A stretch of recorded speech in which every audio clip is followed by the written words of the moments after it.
Boop, boop. Can you hear me? All right. Hello. Oh. Oh dear. Hold on. There we go. Ugh. Now you can see me. Hi. Welcome. It's Sunday. It snowed here. We're cozy here. So I hope everybody else is cozy too. Let's see. So, where we left off in MINAS Tirith was I had been, let's see, detailing up all these little beautiful buildings that the orcs were gonna tear down and burn and raze to the ground. So, oh, that just is so much fun. So I think I want to start by petting the sheep. Hi, Pip. Yes, be clean, Shock. Be clean. And then I think I'd like to start placing buildings around this outer perimeter of this wall. For this one, and then we'll get into some detailing again. And I don't think we... What? Escape button. Yeah, I don't think this will be all detailing today. But man, I love I love all the windows. So, let's start placing buildings. So, there's not a lot of room on this lower tier. So, I think these other buildings are going to have to be really snug up against the rocks. And depending on how it starts shaping up, I might have to rethink where this wall is placed as I do the inner perimeter and then the outer perimeter. So we'll see what happens. We'll just see.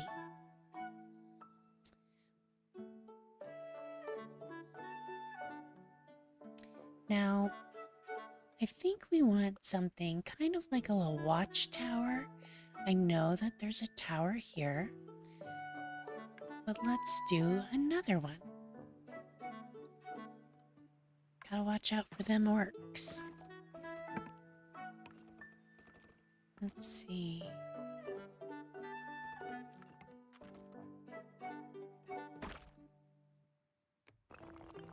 Make that a little bigger.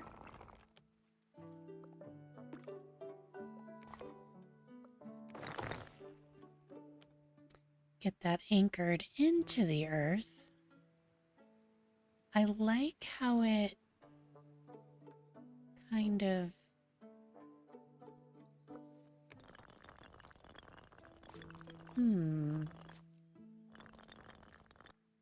I like how it just intersects with this guy.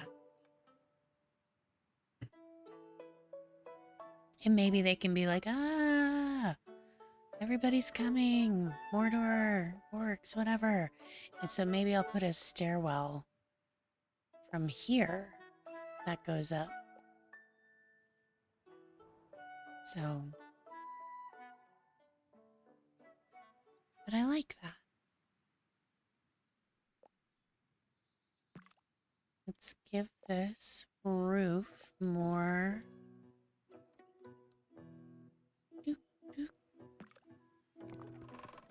More of our classic little shape here.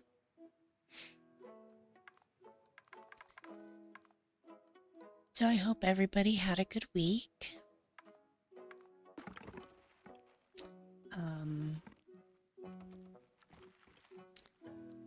I think we had a good week around here.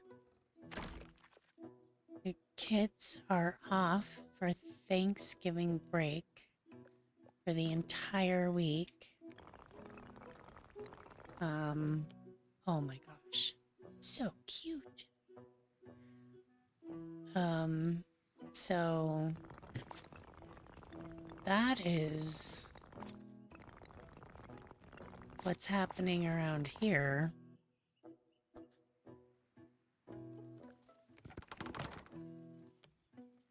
Let's push this guy.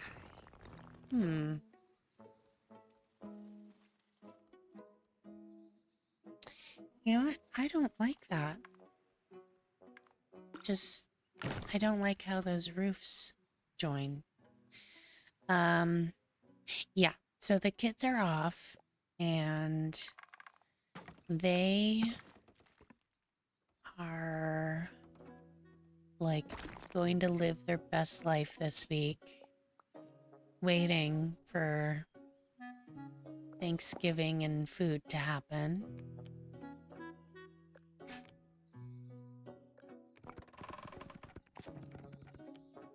And they're gonna just, I don't know what the heck they're gonna do. And honestly, I think Gray and I are gonna have to double check some things because I think we just took their word for it that it's like a whole week off. So, in hindsight, I think I want to make sure that they really do have Monday and Tuesday off. Because it could be a ploy. I doubt it is. But we'll see. Oh, okay. Yeah, Gray confirmed. They do have the whole week off. We aren't just being foolish. So, okay, so this little triple threat here is kind of a lookout tower to see Mordor coming from the, I don't know, from the east, maybe. You have a golden kappa. How long do you get to use that? For like 24 hours? Hi, Moose! Very, very. You look like you're plotting something, Moose. Or maybe you're reacting to my thoughts about the children plotting something. Which is totally valid. Now, I like that. I don't like what's happening here.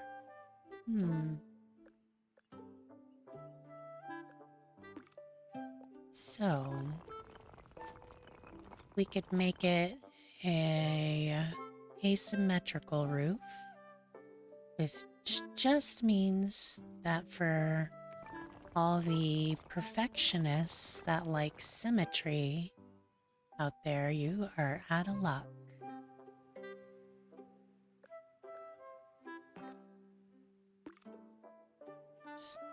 Not that guy.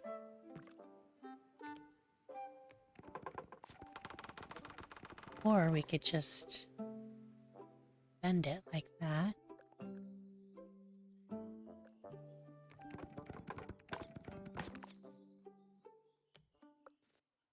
Oh, I think this is just gonna be my little nemesis roof thing right here.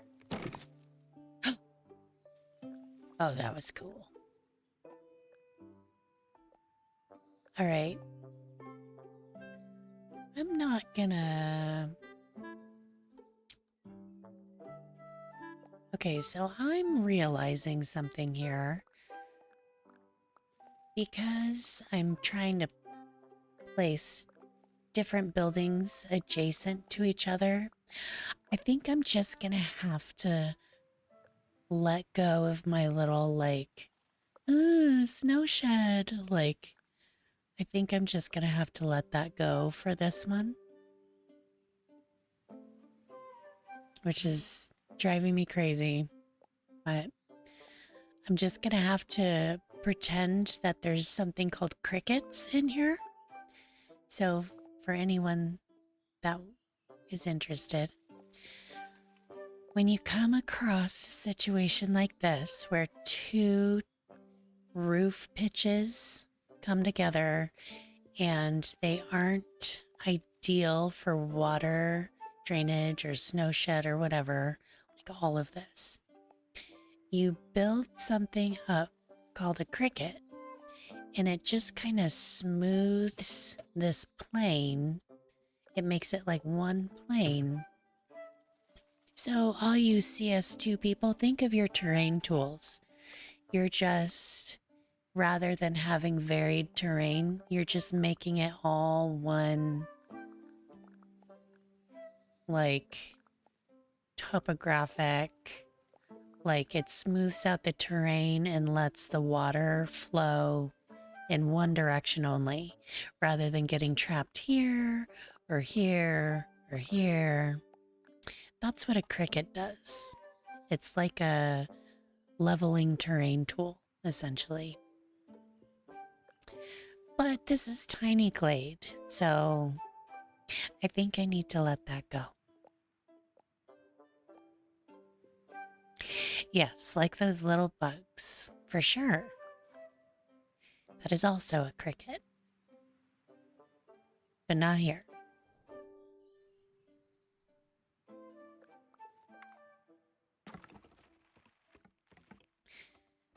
So we're gonna have... What if... Whoa! Gonna make everybody sick.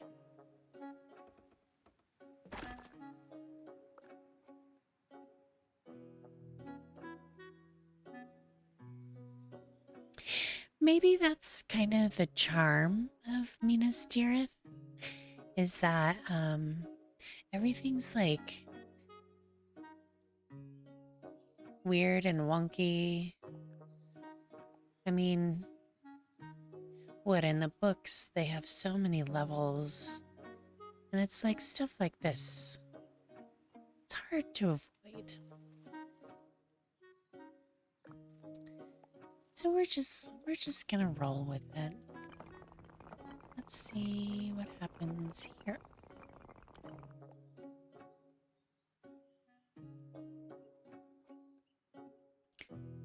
All right, like that. Yeah, we'll just keep plunking away. Plop, plop, plop.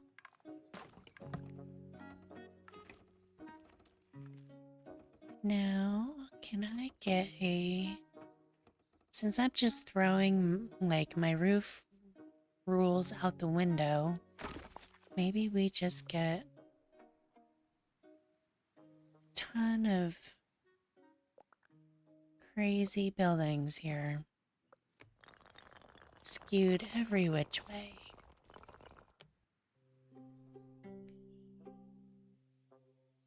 Oh, that's kind of fun. God, I love all those little bird nests. Let's see. If anything, I feel like I'm keeping to the stone wall as much as I want. Do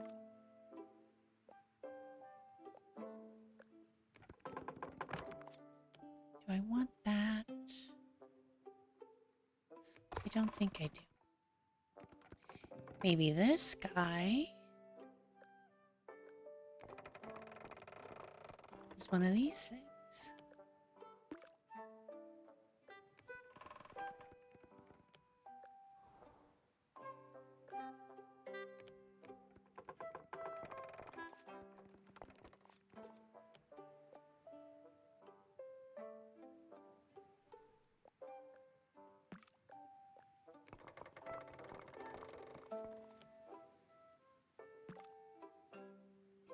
All right.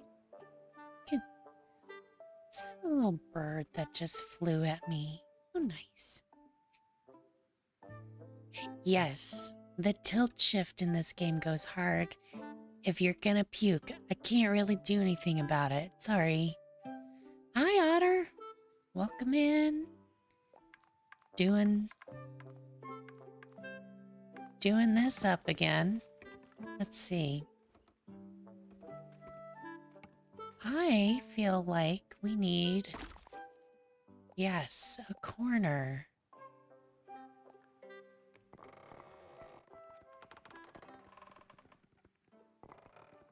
Although that's kind of fun.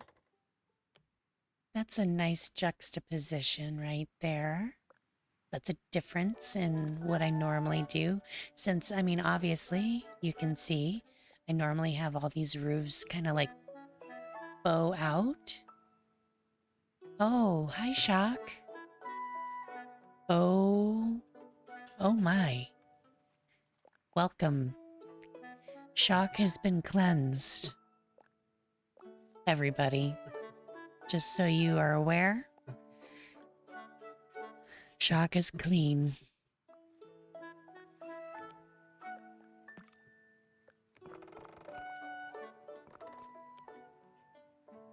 Oh my god.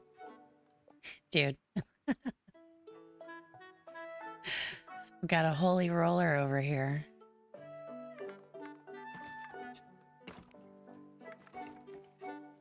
Let's see. This guy's gonna snap to the wall. Oh, that's so cool. It is trying to make itself part of this building.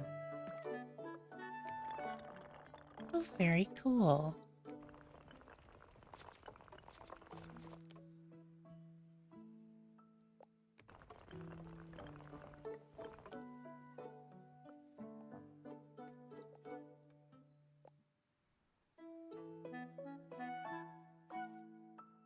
Let's see. Father Padre Grigio has blessed you, Shock.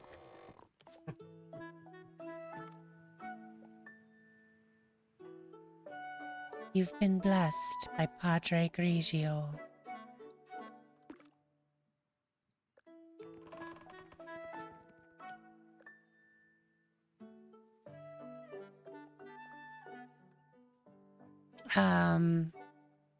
I don't know if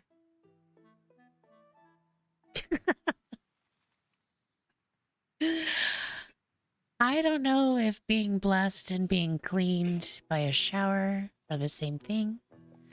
Oh no. Wait, oh, look at this, guys. Undo. Jerks. Yeah, I've got an undo button. Yeah. Okay. Yeah, I don't know if taking a shower and having Padre Grigio clean him are the same things. We do need a,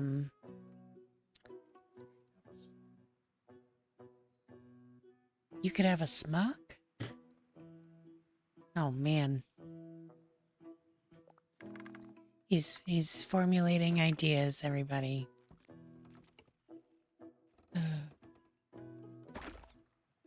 He could be a televangelist. Padre Grigio.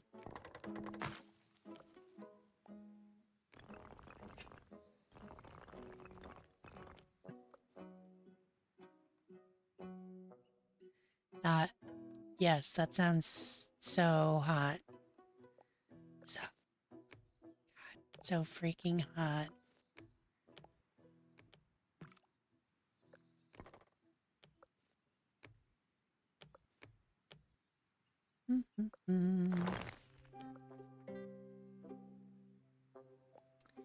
I want this building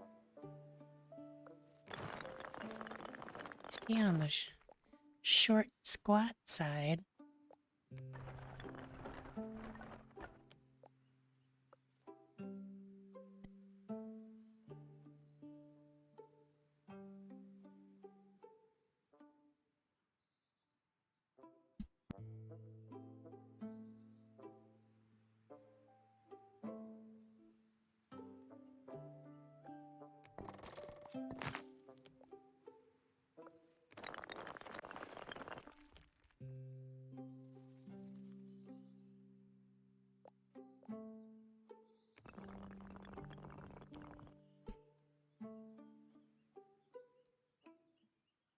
Jelly's not a Dane Q. Making that stance. Sticking to it. You're gonna get in trouble. You're gonna get in trouble, fool.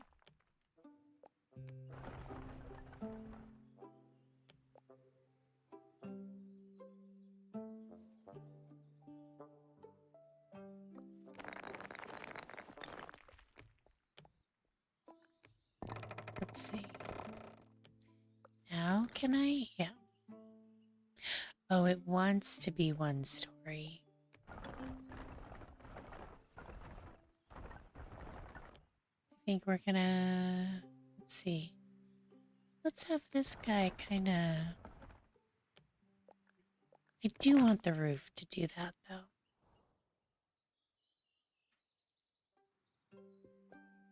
Yes. Quite.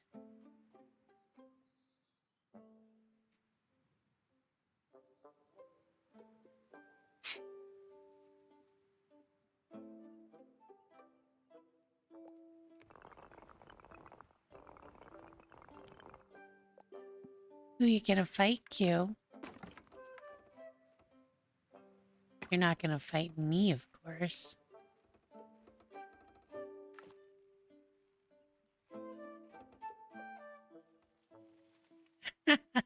Shit.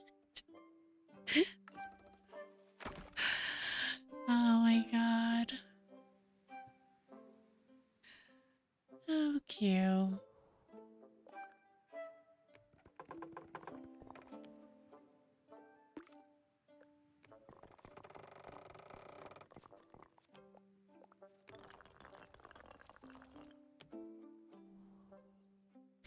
Let's see.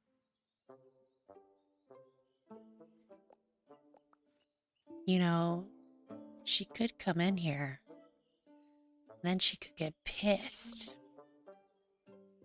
when she sees what you're writing about her.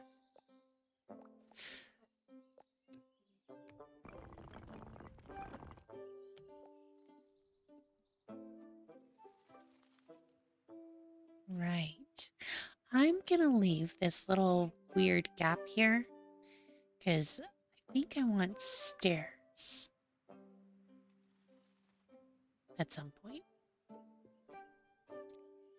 Let's see. Let's do one more big honkin' outbuilding. I like that guy. Let's make it... Let's see.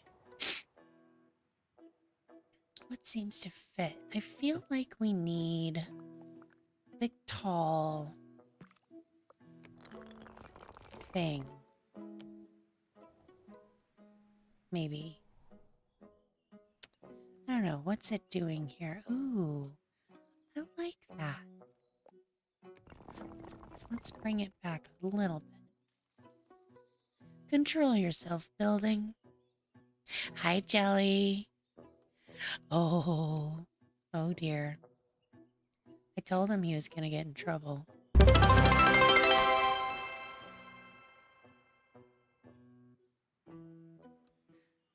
Let's lower it. But let's adjust the roof.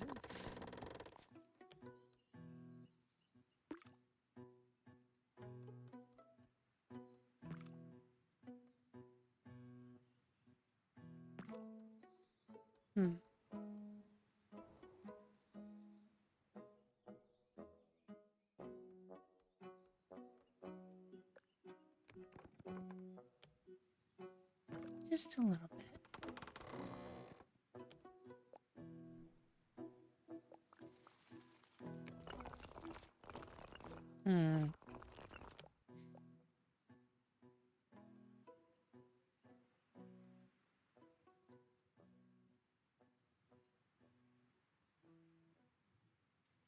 Q, are you okay? Are you gagging?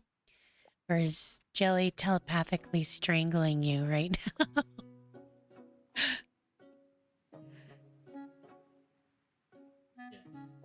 Yes. I hope you're okay, Q. Don't say stupid things. Yay. Alright, so that's the outer perimeter of this guy. Now I will do the same over here, and then I think we'll detail it up.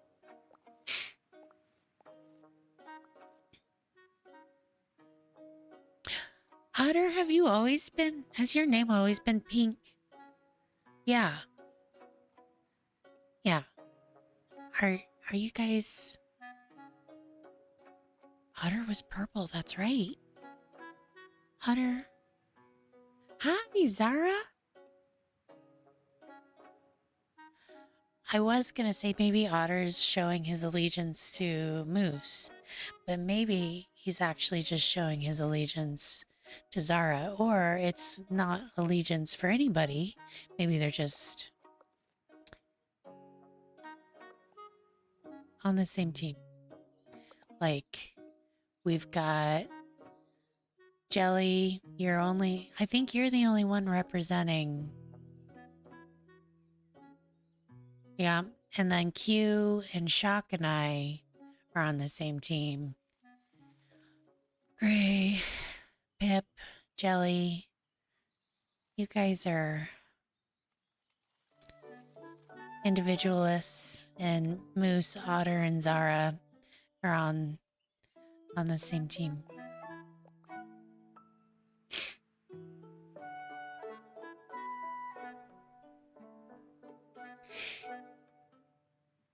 Okay, now wouldn't this be fun to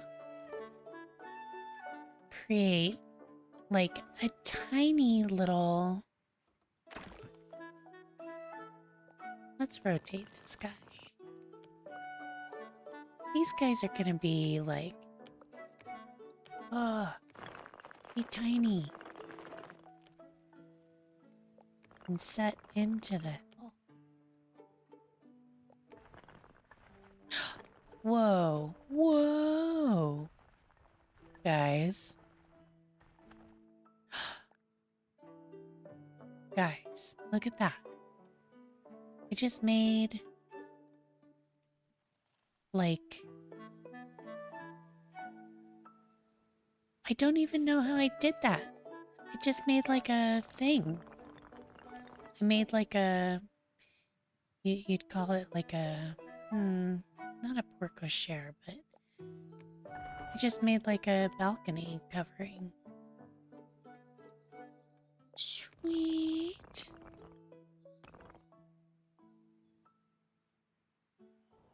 Wow. No, not bigger. Now. Scooch it over. Let's see what happens. Oh my gosh. Okay, so this wall is out of hand. But I'm not going to do anything about it. But I do love what just happened here.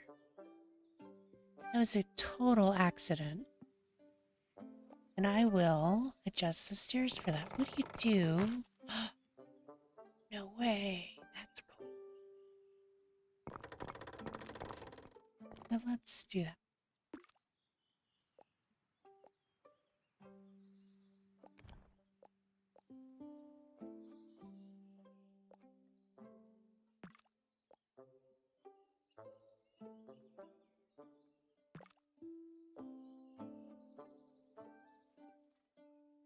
We're the same? Hold on, let me see here.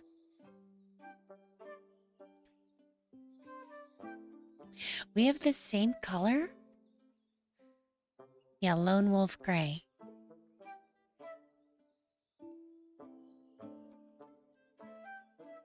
Hi, Cookie. Welcome in.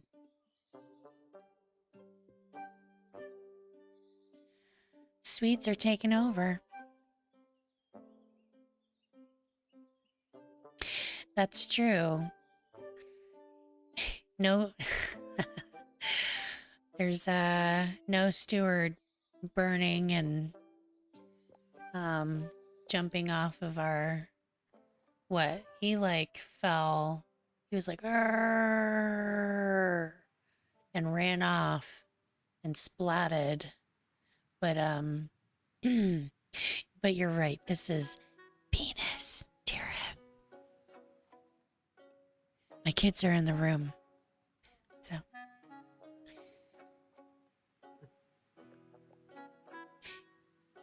So in this case, he'd just run off the tip.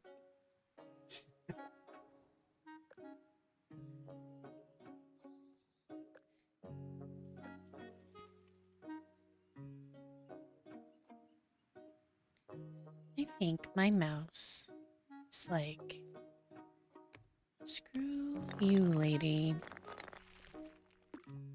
Doesn't want to do anything that I say.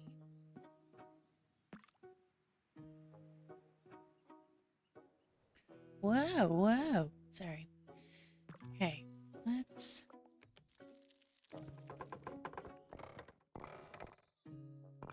Yes. That is super cool. That wasn't what I initially was going for, but we're going to Roll with it.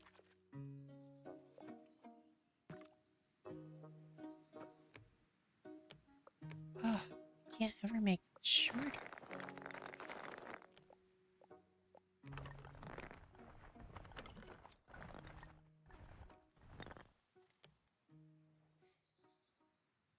That's the thing, is it wants to place this building or this little thing in a way that makes it... Okay, so here we go. This is a little bit better.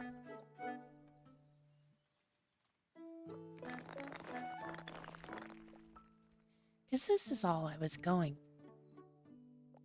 Was that it would... No, I don't want it to move up. Yeah, it wants to move up the hill. And I don't want it to move up the hill. I want it to just be this weird little alcove type thing.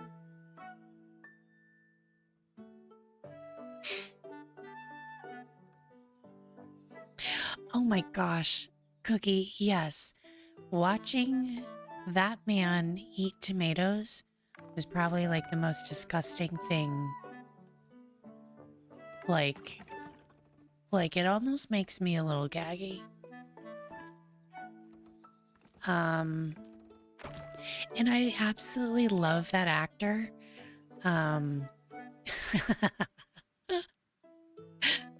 He was in this show called Fringe that was, I think, on Fox for a while. And his name was Walternate. It was great, but anyway. Yeah, Jelly, we've... Grace got some questions for you. Q. Q.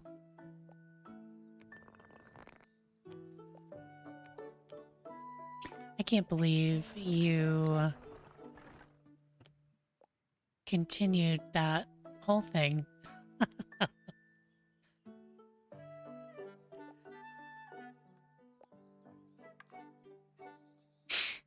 Don't call for that troll? Okay, I won't. Oh, thanks for coming in, Cookie. Appreciate it. Yeah, thanks for coming in and reminding us how disgusting he was eating those tomatoes. I appreciate that.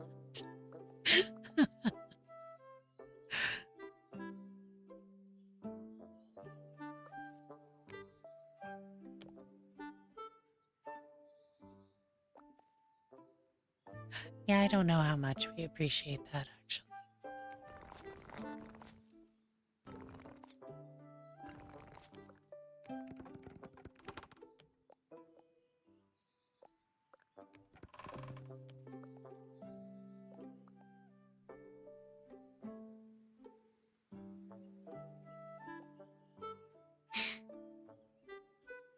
Oh, yeah, it is.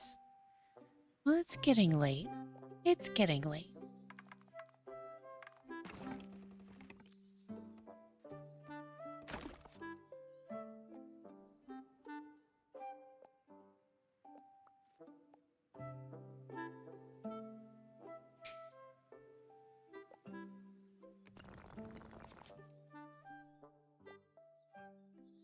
Let's move this guy. It won't go down.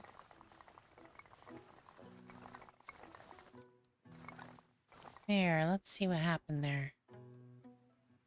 Got some craziness that happened there.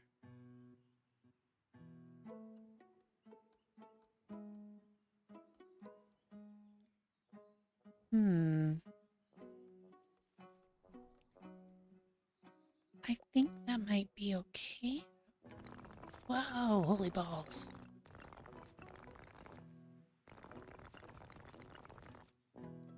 Balls.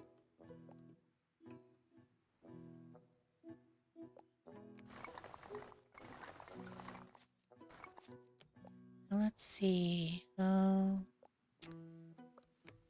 don't want it to be that tall.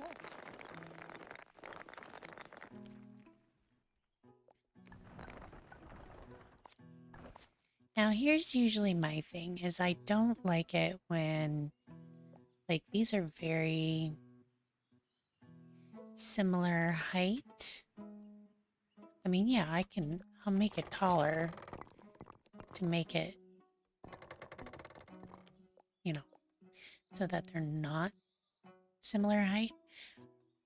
But I just don't like competing roof lines or skyline or ridge beam or whatever you would want to call it.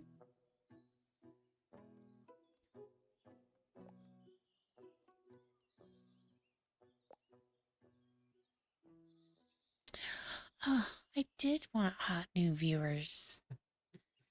I mean, all of you guys are like super hot. No, you guys are super hot. Just I want all the hot. So let's get all those hot new viewers in here. Look at this like horrible little thing I made. You know though, maybe this is a false entry for the orcs. They can't fit in there. Jerks. Let's see.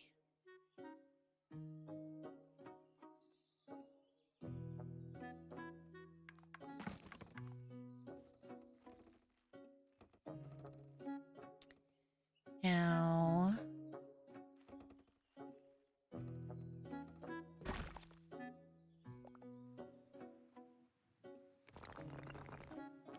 we will make this kind of like that. Do you intersect with this guy?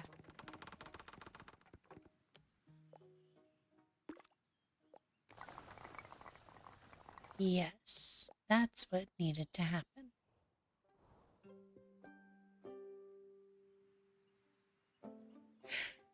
It is a nice tower, isn't it, Zara? I'm going to probably match this tower with that one.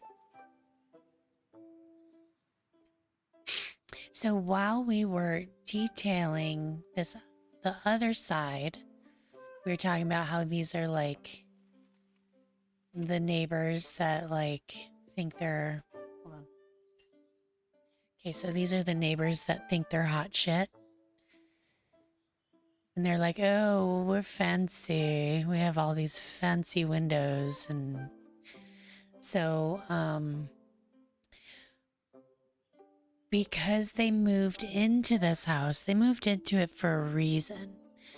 So they moved into it because their view's not blocked. So we can't really put something here.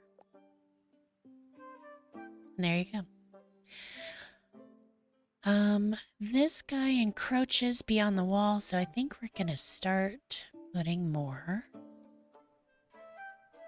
here, starting here.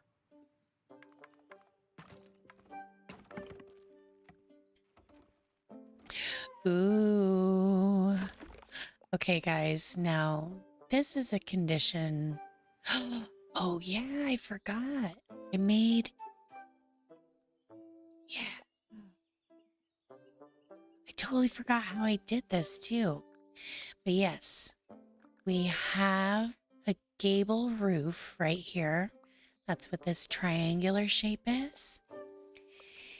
And this beam that would be on the inside, that makes the like top apex of this triangle shape, that's called the ridge beam.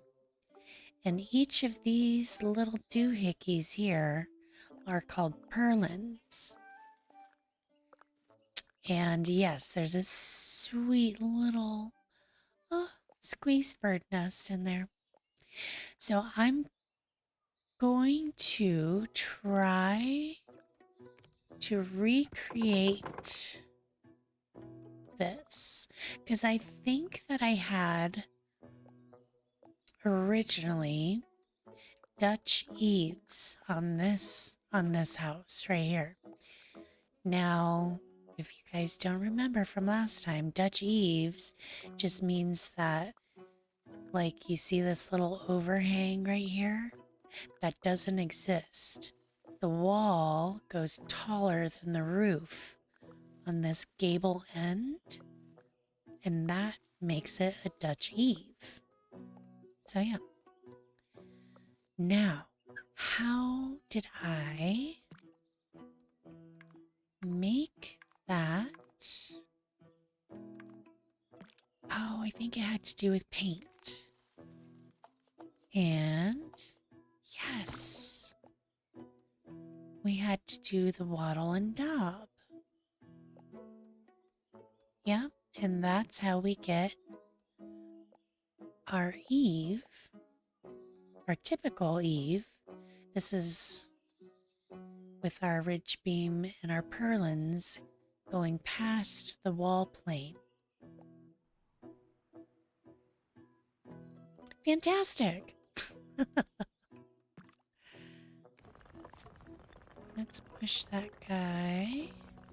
Oh, wait. You know what? We don't have any... no. I like that guy being part of the wall. I think we're gonna have... There's gonna probably be a lot of stairs on this side.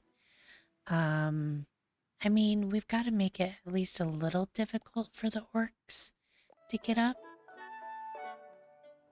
And if we make the stairs really narrow and unsafe, then they can't really have easy access to the houses.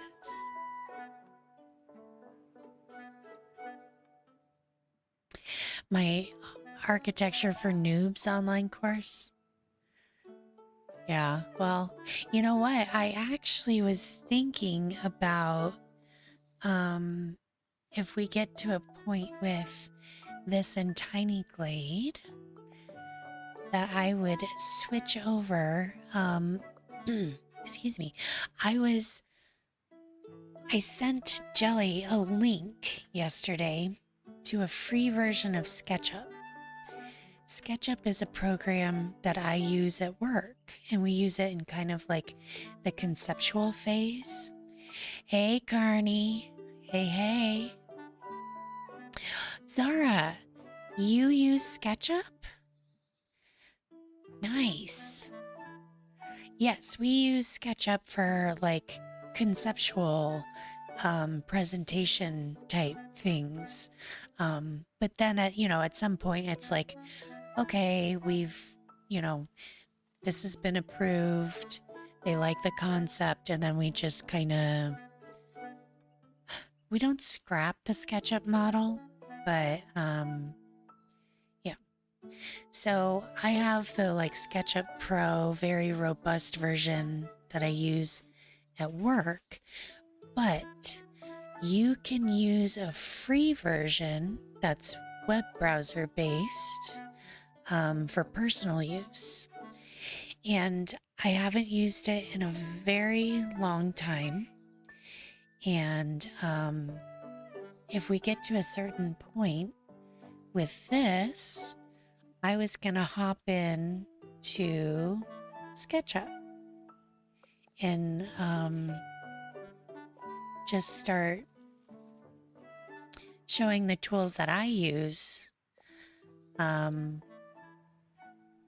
That, because like I said, the free version isn't very robust compared to the pro version, like all things, but and I have to reorient myself with it. But yeah, I was thinking about doing some SketchUp. So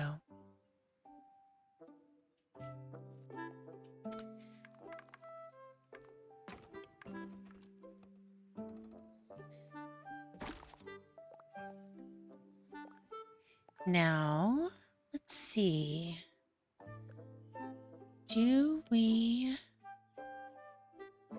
We can do this a couple of ways. I know on the other side I talked about not having You know, like, oh, maybe I just need to let go of this.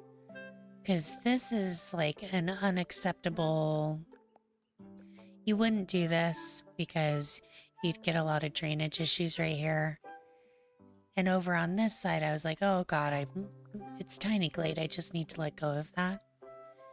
And that's when I was talking about crickets. But let's see if there is something.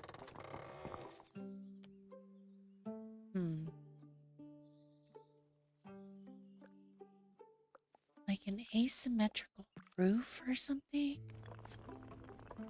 Or... Yes. Okay. So we just are nesting our roofs a little bit more. That's good. I like that. Set it back. That's a really flat building. But this building, in our office, or where, you know, honestly, the valley that I work in, this building is proud of this plane. So this plane is proud of that plane. I don't know if anybody uses similar languages when they're talking about like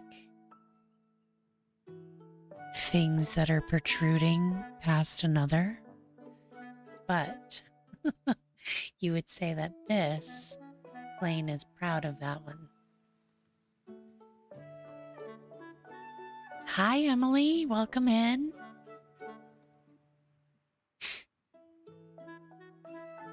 Oh, nice. You've used SketchUp?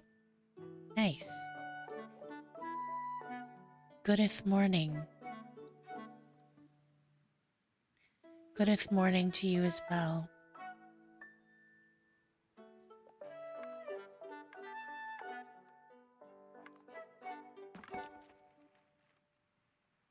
Now, I want to keep this little, like, cubby visible. I really like that. So this will be a little skewed. But I think we're going to go for the same effect.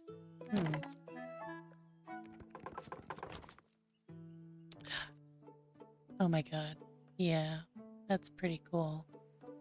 Although... yeah,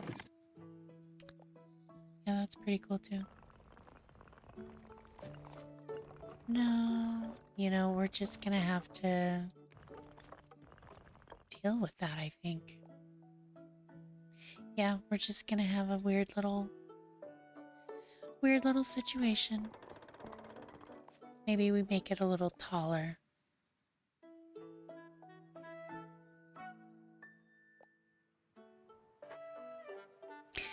But yeah, I wanted to maintain this little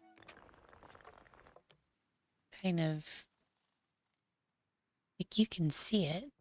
Look at that. It's a little cubby. We're gonna maintain that.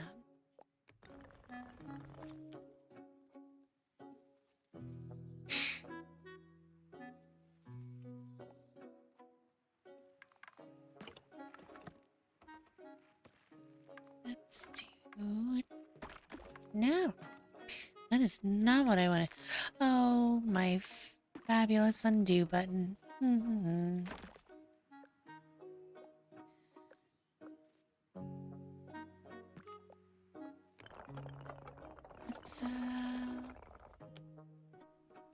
Let's see here. Oh, I like that.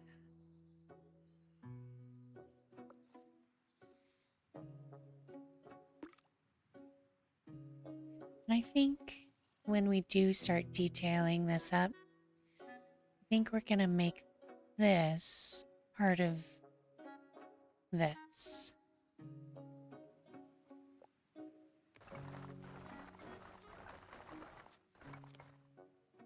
Yes, that's lovely.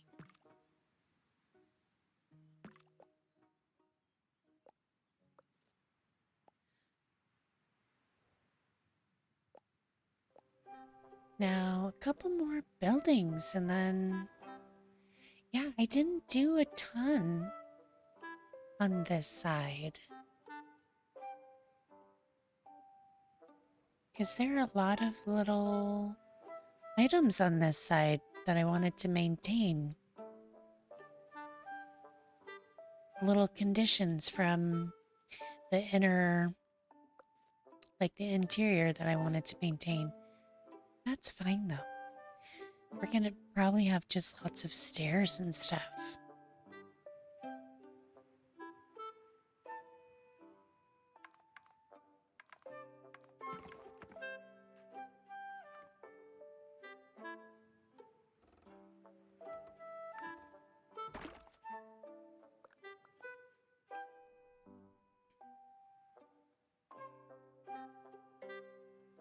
Maybe this is like a trifecta of towers here.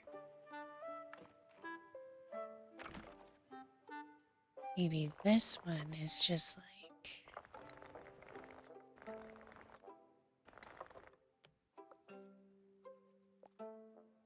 Really? Really?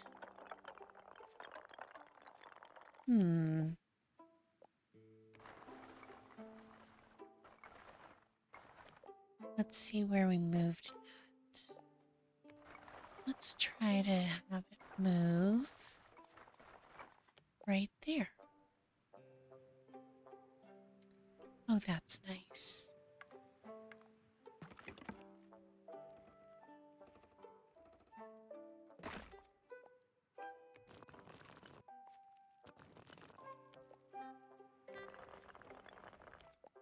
All right. Let's raise the roof, my friends. Ooh.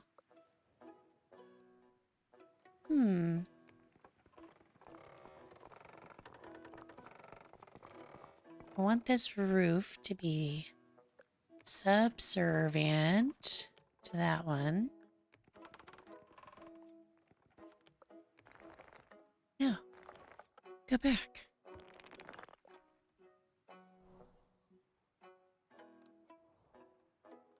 Yeah. Okay, so let's start front, back, side, side to side. All right, let's paint this bitch up. Whoa, sorry guys. All right, so we've got our little green, our matcha with lavender trifecta here.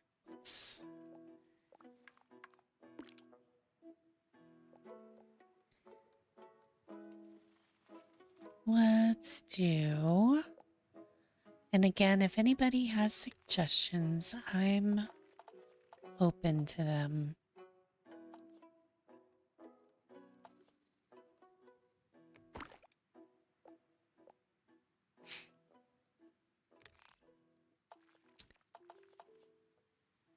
Let's make that kind of a red to kind of contrast with the green. And a yellow to contrast with the purple.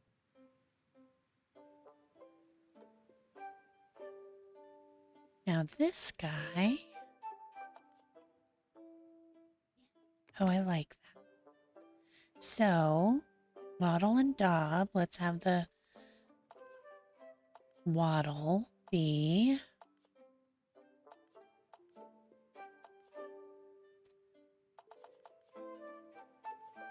maybe a blue color. And the Daub...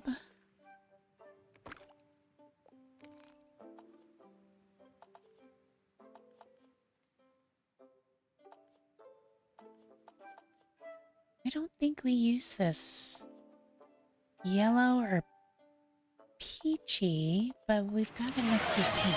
Look at that. hydrate.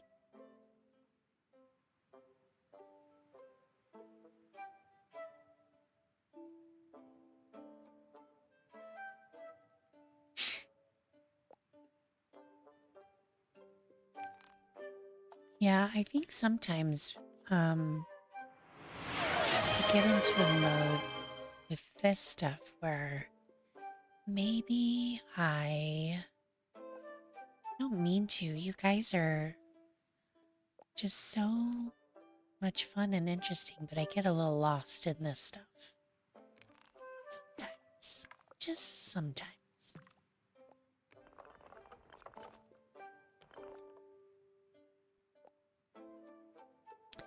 Right. I did drink. Thank you, Zara. Appreciate it. Let's see.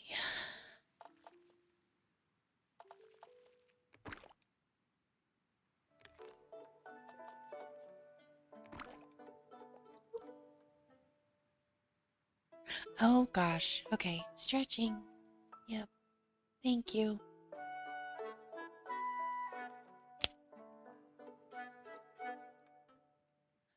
I even popped my hands, popped my fingers, and popped my neck. It's probably a really gross habit for a lot of you. Apologies. But sometimes it just has to be that way. I like that.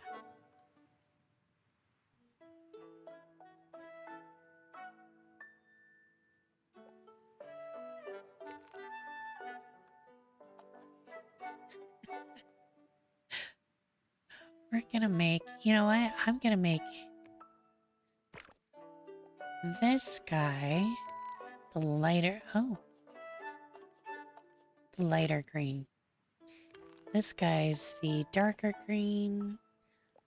It's an addition to this guy right here.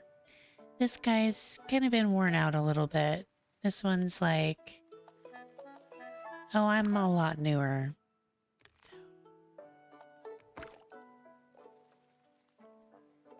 So yeah, the green is a little bit more faded on the roof. We see the stone. This one is a newer addition.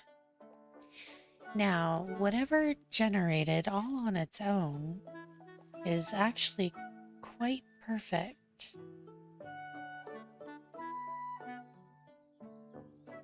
for that.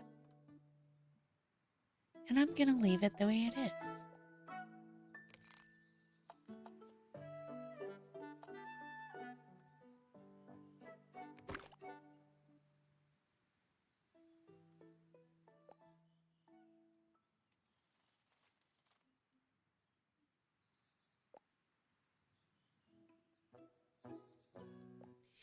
Yeah, no kidding. Like, Zara, like, I mean, it's been a long time since I played a lot of softball. Um, and now everything pops and cracks, and I feel like a Tin Man in Wizard of Oz before he found the oil can. Just like, ugh, freaking everywhere.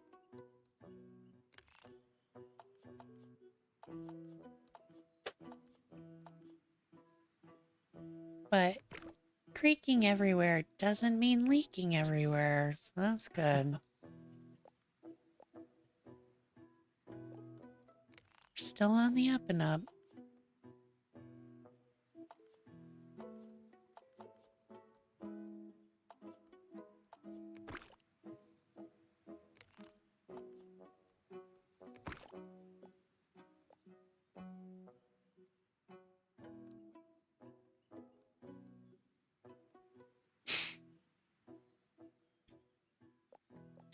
Yeah, I feel like when somebody asks you to crack their back, you need to do like a pro wrestling move. which, you know, I was totally like, yeah, like all for all of that, except then I hurt my I don't think I hurt my back. I think my back hurt itself a couple years ago. I had to have back surgery, so I don't try to pop anybody's back anymore. I think it's bad news. We try to avoid that now.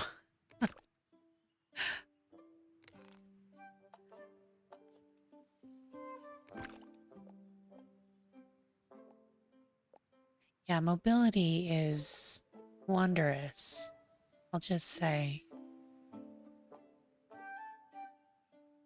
And Gray is a saint, because he had to take care of me during that time.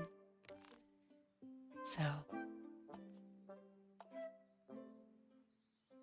let's see.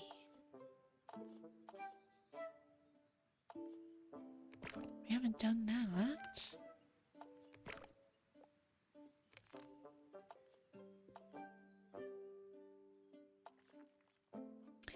Ooh, look at that. Just all like craggy and weird.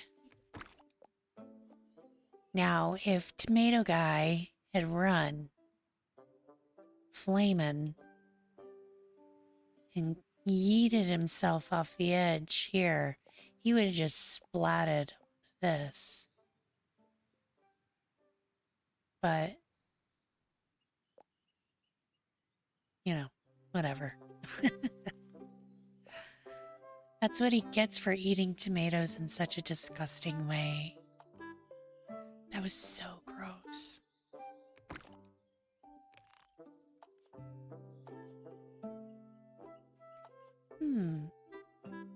Purple.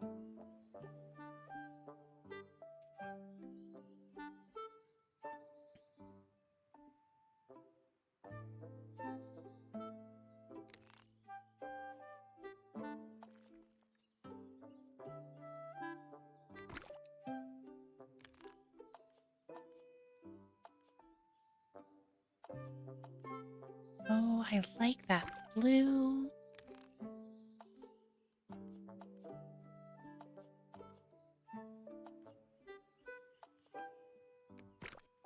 Gonna do that.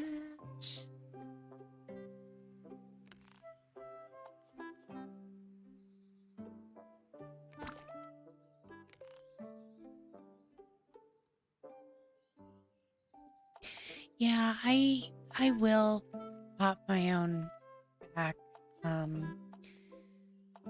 It's something that I always did. And then around all my back stuff, I didn't do it for like a year. And it just, oh my gosh, like if you're a knuckle popper, like you feel like that's something you need to do to like stay loose, or I mean, I know you non-knuckle poppers like are totally grossed out by it, but it's like it's almost a version of like self-care. And it just, oh my god, it feels so good. And oh wait a minute, I was gonna have that tower match. And it just, yeah, I couldn't pop my back for like, I couldn't do it, and then I was too scared to do it while I was rehabbing. And I was at physical therapy one day, and there was one thing that my physical therapist had me do, and oh my god, it like made my back pop like absolutely crazy. And it was like every pop that it had missed for like the past year, it popped. And I was so scared. I was like, oh my god, did I just break my back again? Or what? ah.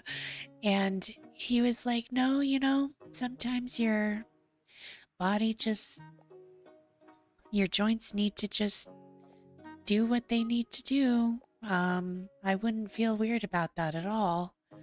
I was like, okay. And oh my God, it was just, I have to say, like, you don't ever remember, like, for somebody that pops their knuckles and stuff, it's just an automatic, like, you do it, like, almost just unconsciously or something. But, oh my God, like, I will never forget that pop. Anyway, I'm, like, getting creepy about it, so I'm gonna stop. It was just amazing.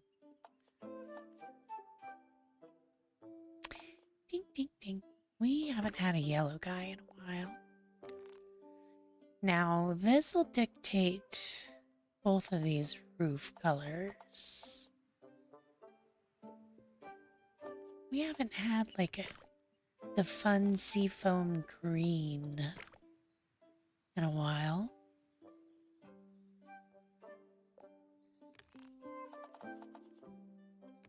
Let's do that. Now, these don't have to match, but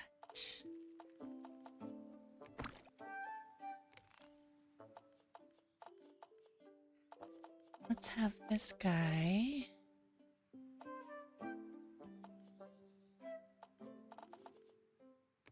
Ooh, yes. I love, like, honestly, this, like, little narrative that you create, or I'm creating, we're creating, whoever, of just like, it was an older building and then we're adding on and it's newer materials. So, love that. I love that for me. Why don't you go talk to him? Oh my God.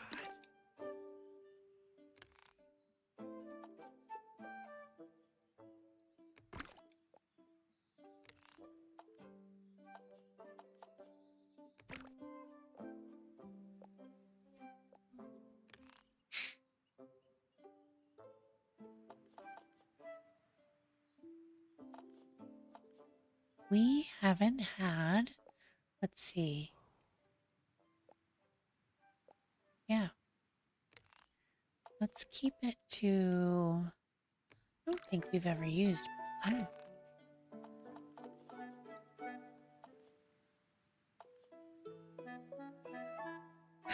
Oh, right. We were gonna kind of make this one match because this was our little tower.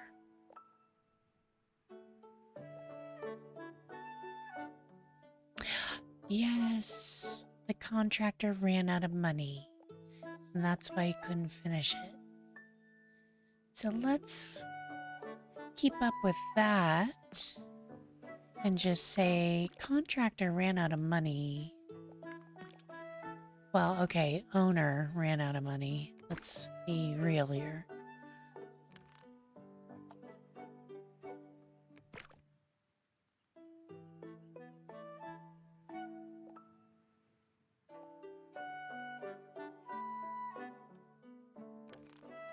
And we'll kind of follow the same for this one.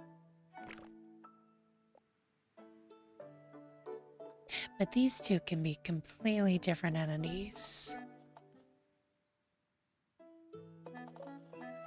I did want to use a black. And there's something really cool about the dark wattle on the dark daub and the dark roof. I might leave that guy the way it is. And just have something completely bananas right next to it. It's like color.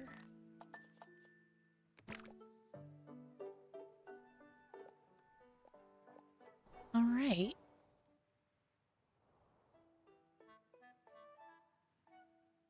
So now let's start adding some windows and doors. So, if you remember from last time, I got really excited about all the windows, but for good reason. These are badass. And there's lots of nooks and crannies, and all the stairs, creating little opportunities for more nooks and crannies. Whoa, it's just great. So let's finish out this little area with doors and windows.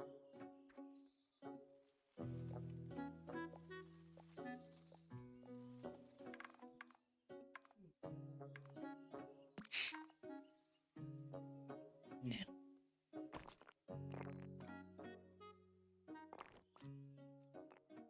I like that little view. Let me place this door.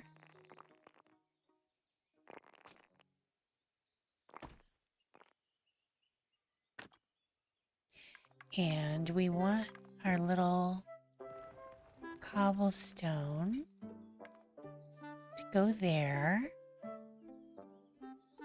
I would have placed it there. That seems like it would be way more cozy, but I wouldn't want my neighbor's laundry. I wouldn't want their undies like hanging out. So I'm trying to get into my place. So we'll just leave it like that.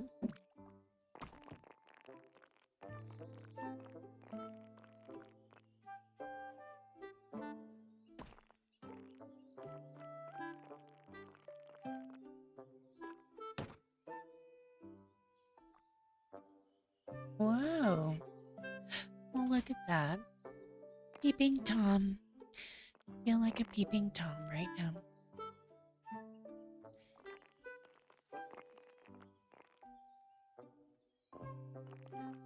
Now, this will create, if we push it out far enough, a dormer. Whoa. Okay, let me readjust here.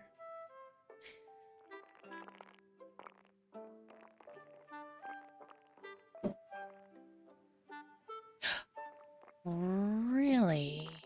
That's to create openings and doors. You know what? I'll try that on the next, on this next building. This little feature here that you see, or here, because it could be recessed back into the roof. This, you see it in all types of architecture. This is what we call a dormer. And all it is creating a little extra space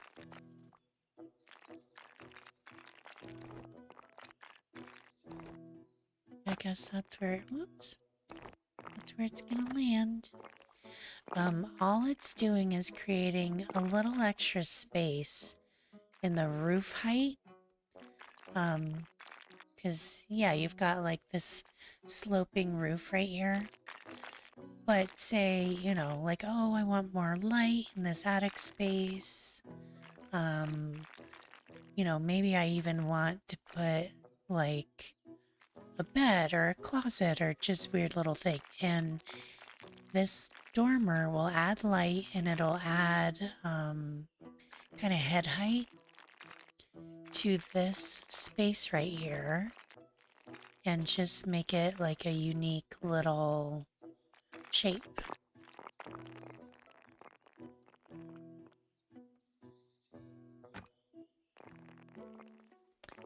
I think that's good for that one. Okay, so Emily, I'm gonna try this pathing thing. Oh my god. And that's like the perfect little door. It's just like so big and wonky. I love that. Should I tell you guys what Gray just muttered over here? He just muttered same. That's all. Just being a goof. Just new boot goofing.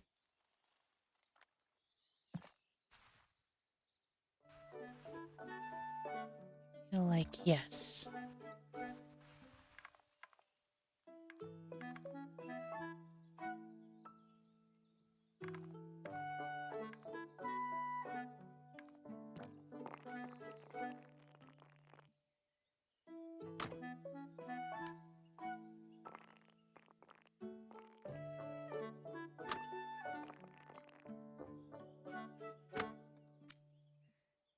Now, this guy is centered. So this guy needs to move.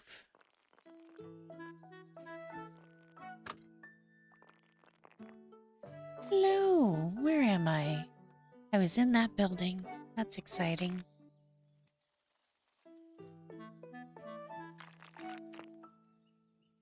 Beep. I have made a cozy little area that's hard to maneuver in. Let's make this guy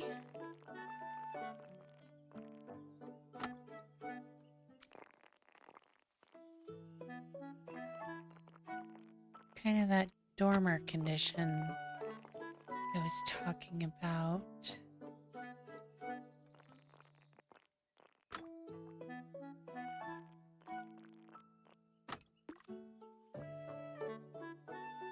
Well, not necessarily a dormer. If we moved it up, it would become a dormer. But I want the sill heights. These are the window sills. I want the sill height to match. And if you think of this little, like what I've called a string course before, if you think of that as the floor height, then it's kind of like, well, this is maybe like 2.5 feet, 3 feet above the ground. So that's a pretty decent sill height for windows.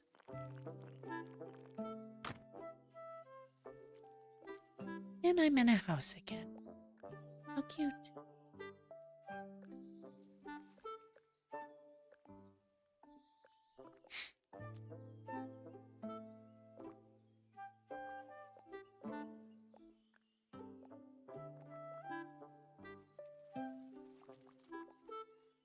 Now this guy will just have a window.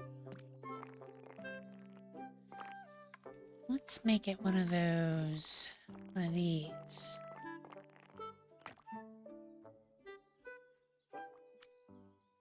There we go. Ah, even better.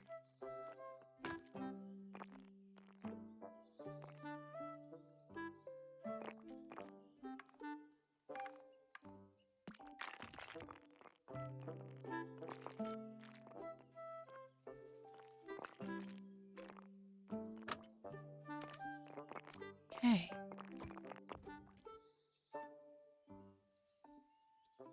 Now this is probably used more for circulation than entry or exit.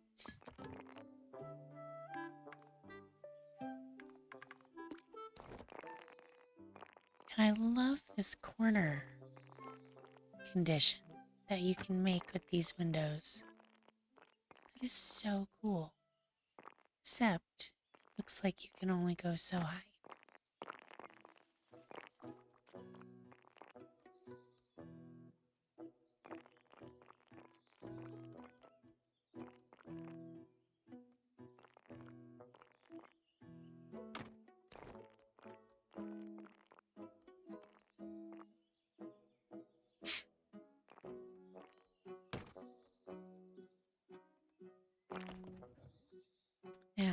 Let's see. Let's try it here. What kind of door's gonna pop up? Now I do like that door.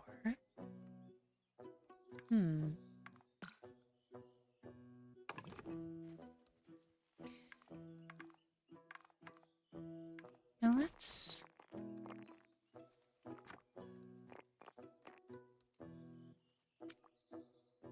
There we go. That's the door that I want.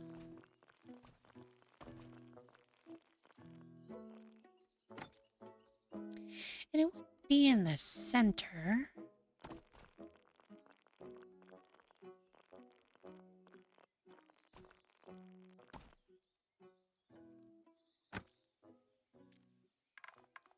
And then we'll have the path go to it.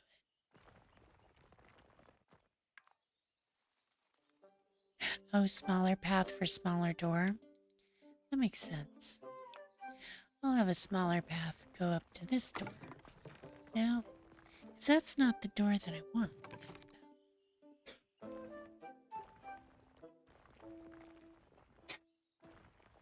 Be gone.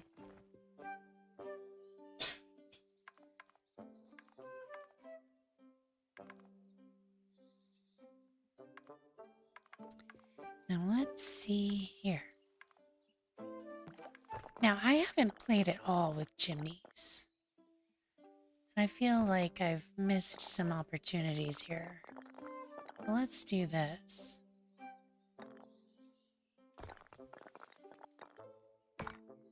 That's pretty cool.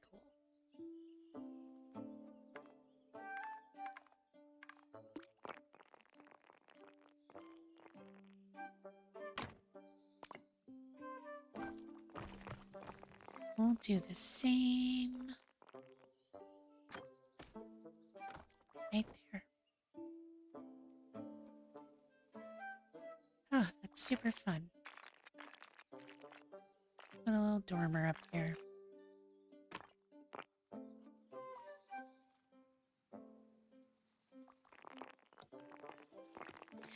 Now, this one we have an opportunity to make it either a cozy little hidden door or something really... I think we want a cozy hidden door.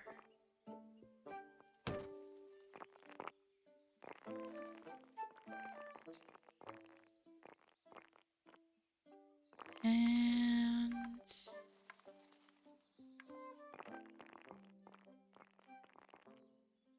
1, 2, and a bay window.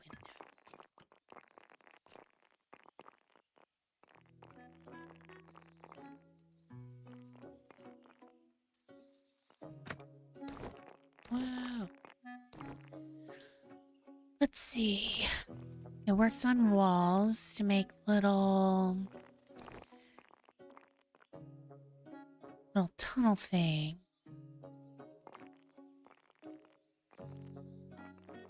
Oh, nice.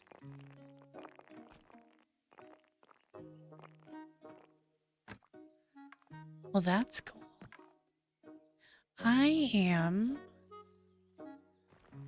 That might be something that I try on this lower. Let's see. I'm just gonna let that plant cover that window. Yeah, I'll try that out on the bottom tier. That could be something that I've actually utilize up here to some degree, because that needs help. Oh, see? Perfect. Thank you. Yes, archway. Oh, that's great. Okay, so is there anywhere else that I want to stick a chimney? Where the sun don't shine. just kidding. That's not true or accurate in any way, shape, or form.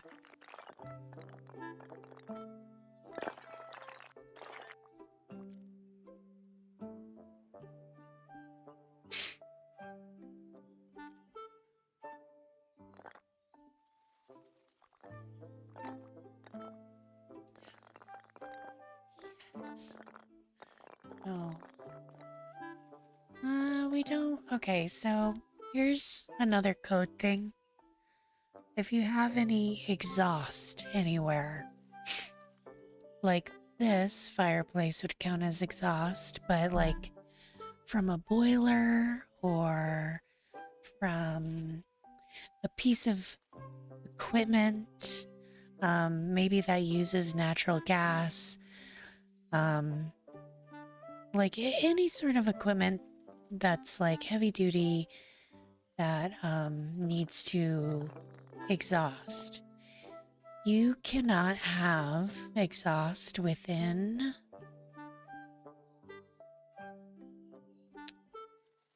Oh, I gotta double check. It's either 10 or 25 feet of an operable door or window.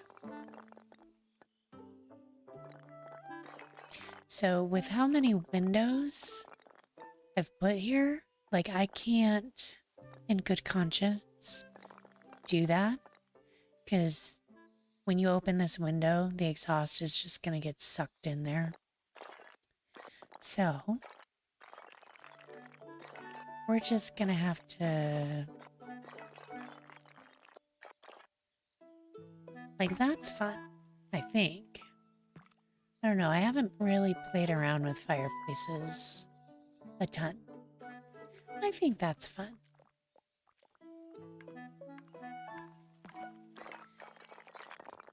See, all of these want to make that cool little stovepipe around windows, and not gonna do it, folks. Just not gonna do it.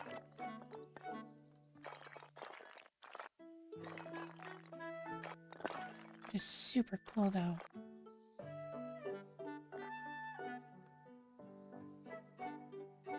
Now off the back of this guy... No. Oh yes, my sad story house. Which, you know, my grandfather... It's an interesting story. It's not a sad story, so... Trust me. That man did just fine.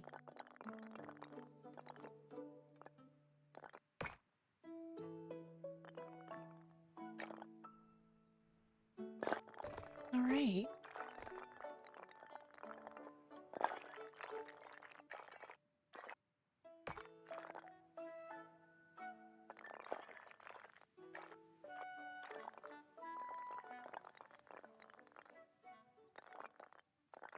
Yeah, you know, I'll play.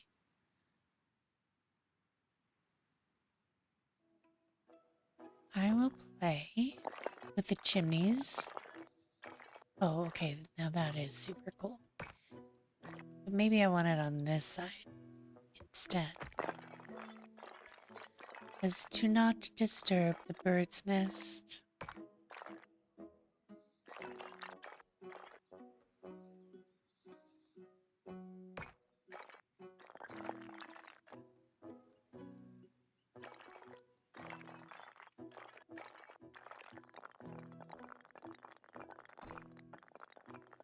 Oh, that's right.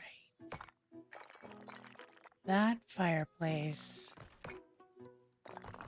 goes all the way. Awesome. Now what about these jerk people? What are we gonna do with them? For right now, they don't get any chimney. We're on the outs with them.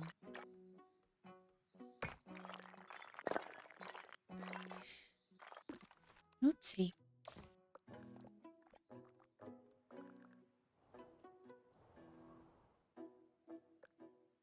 Man, it looks totally industrial. Like industrial revolution type. I hope like the smog doesn't overwhelm people's respiratory systems.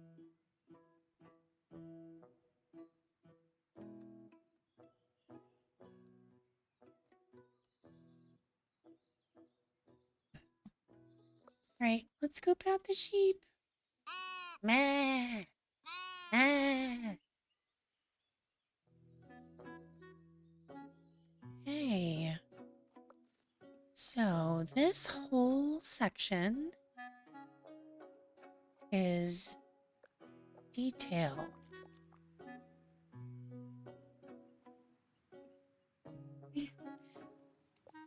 Let's add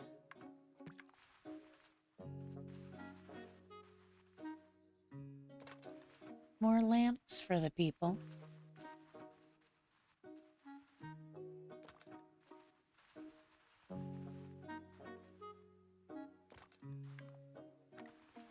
And this guy needs his path.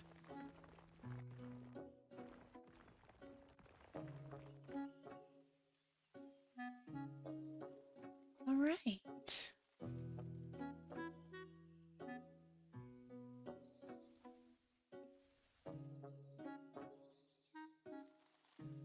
Now, can I rotate that? Yes. Perfect.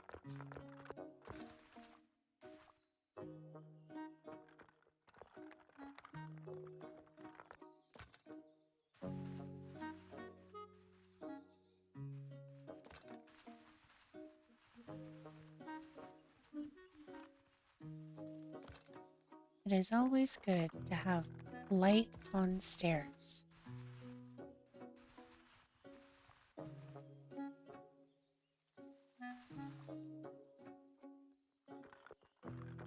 Let's rotate. Here we go.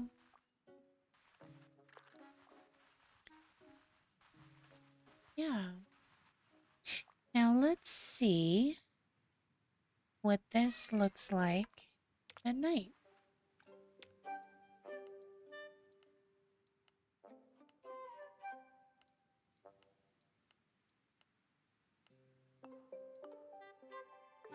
Maybe that's early morning.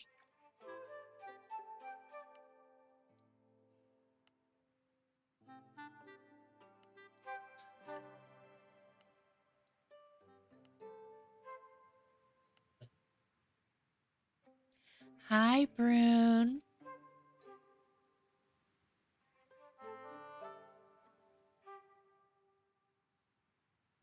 Welcome in. Okay, so I think up here it starts turning dusk. I still want to see what it looks like at night. Okay, so here we are. Oops. Here we are at night. Didn't want that either. And we're in our little top tier of MINAS Tirith.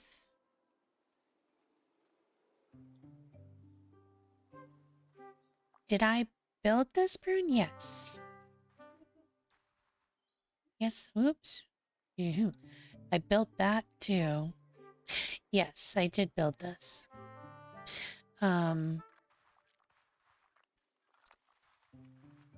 So Brune, you haven't been in here. Let's all take a gander of what it looks like at night. I do think we are gonna have to put a lamp.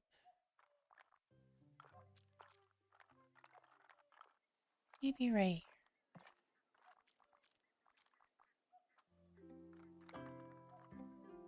here. Another one right there.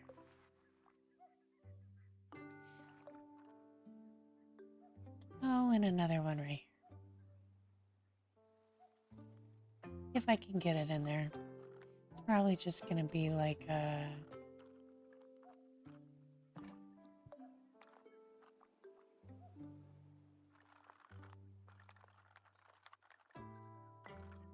here we go. This guy gets a lamp.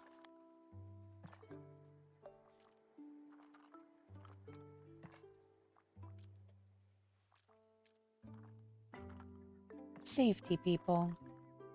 We want all these doorways lit. Now, can I put a lamp? Nope, right there.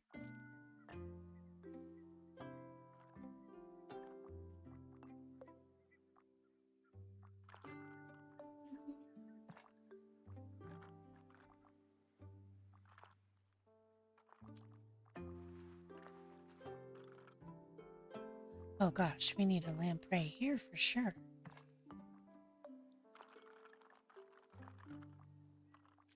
And on this.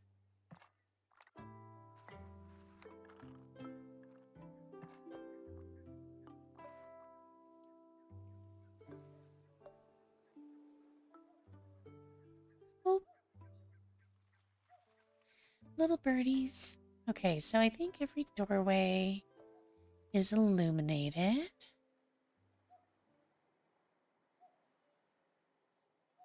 I think.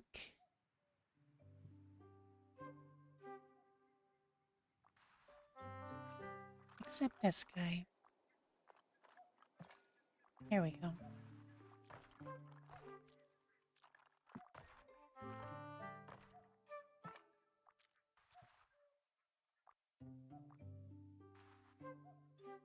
Oh, trapped in a building again.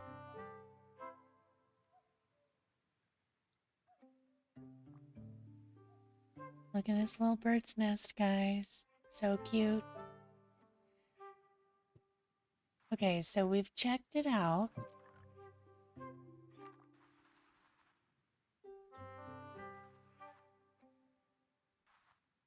This is our scene during the night. Now,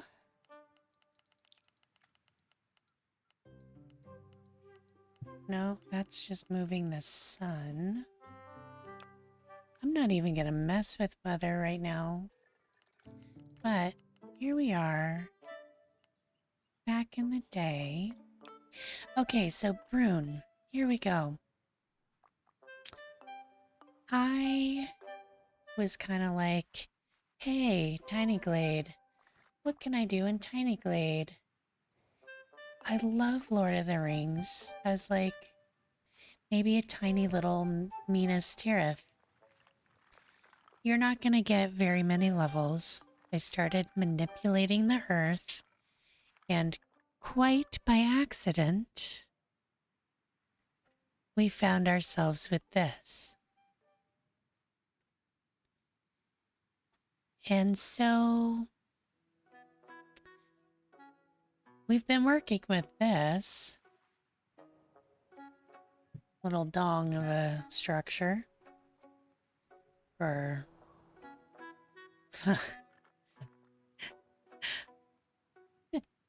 hold on. Hey, earmuff. Cover your ears. Cover your ears. Temporarily, Nora. Jeez. Okay. Doxed. I doxed my youngest kid. So instead of Minas Tirith, this is Venus Tirith. Because, you know, it looks like a penis. Right there. Okay. Okay, you girls can unplug. You're fine. We're fine.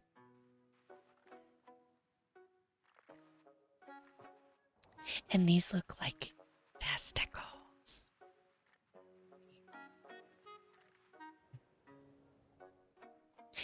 So, yes, this Minas Tirith has affectionately come to be known as Venus Tirith.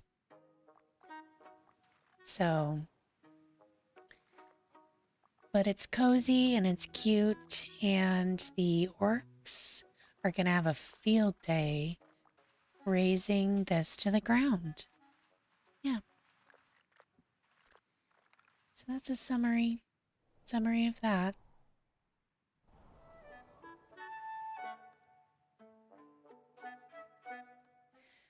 Well, yeah, like we can't have the children going back to school. It's more, we talk about not so much their bad words, good words, stuff like that. It's more any word is fair game. It's just that there is a respectful time and a place and an appropriate time for those words to be used. Some of them it's more appropriate to use them as an adult. Some of them you don't want to listen to Gray and I and then go running amok at school repeating it, or else we're going to get called by the principal. So stuff like that.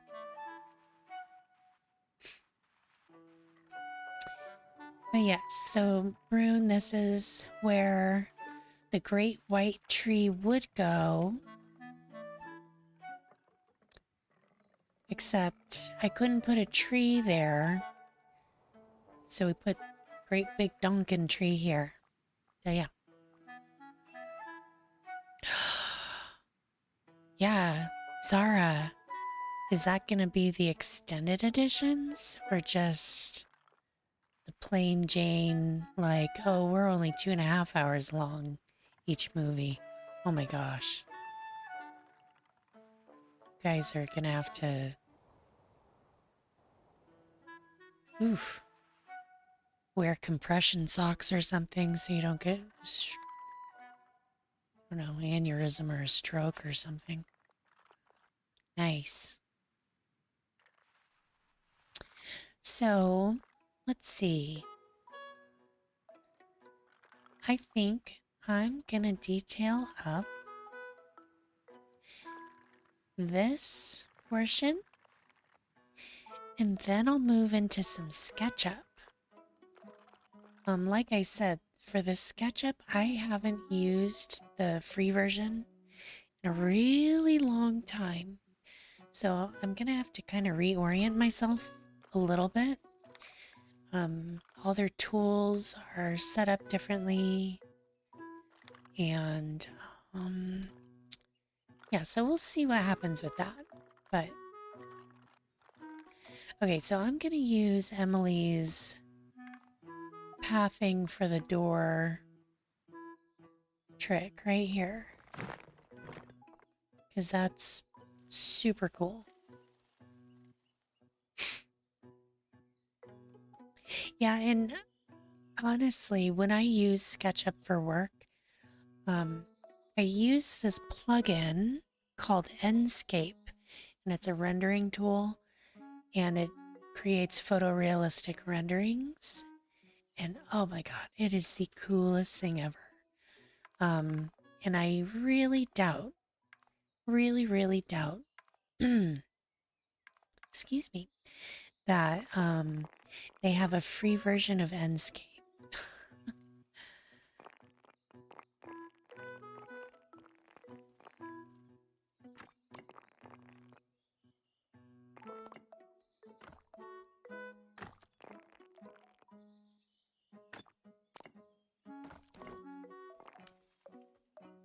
Oh, I love all these bay windows.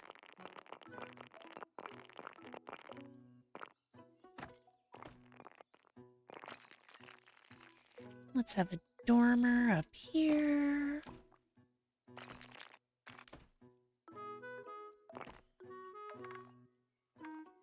And then let's put our light here. This light will be grand. It'll serve both the base of the stairs and the doorway.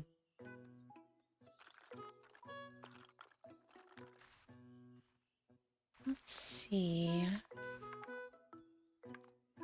Now. What a little mouse door. Keeping it. I don't care what you tell me. I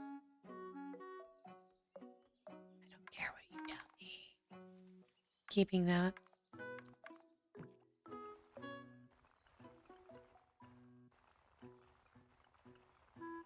Let's see. Let's start stairs here. And as you all know, stairs are kind of like the bane of my existence in this game. But I feel like recently I've been figuring it out just a tiny bit. I've been on the up and up with the stairs.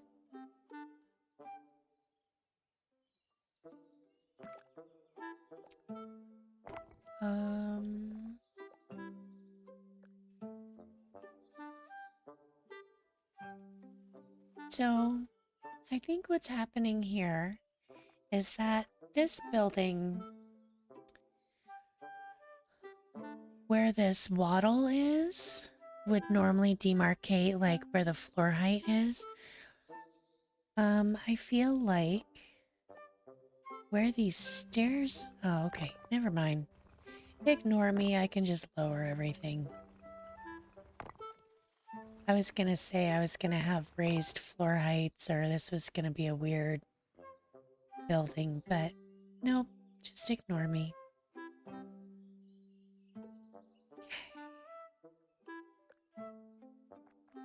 We're gonna keep this little mouse door. Oops.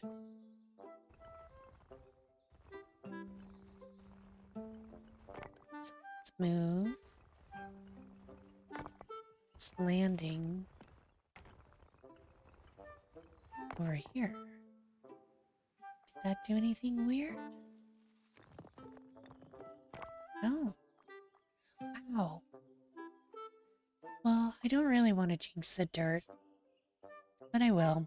I do feel like maybe I've kind of figured out stuff.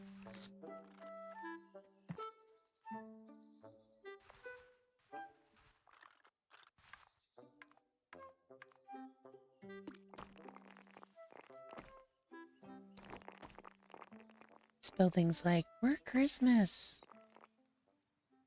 We're Christmas, folks.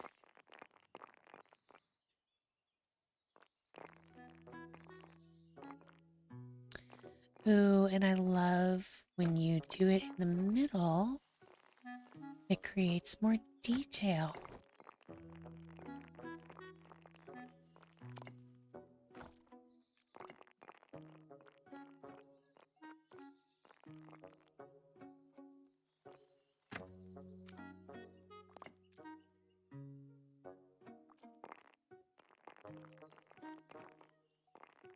We'll have matching up here.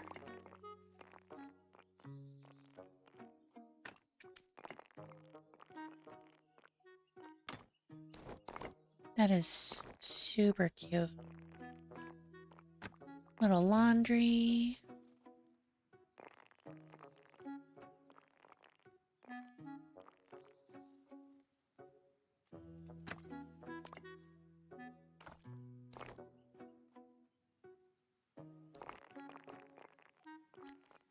More laundry. The laundry never ends, folks. Alright. We'll have a couple of dormers here.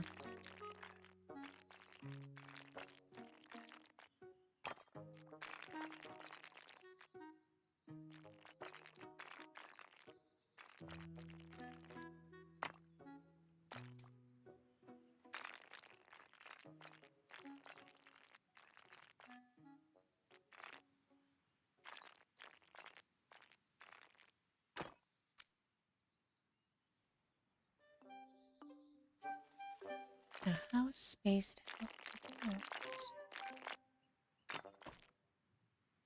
Okay, so these dormers will be evenly spaced.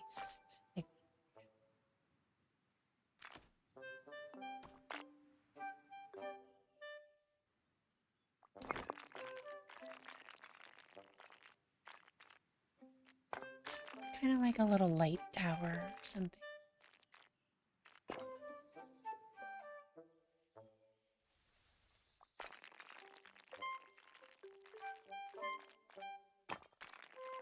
One more. Let's see what that did. Oh my gosh.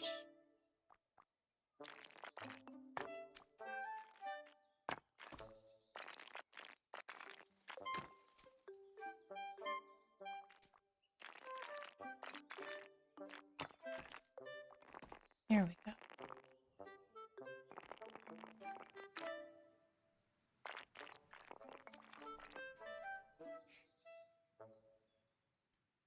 Well, that's fun.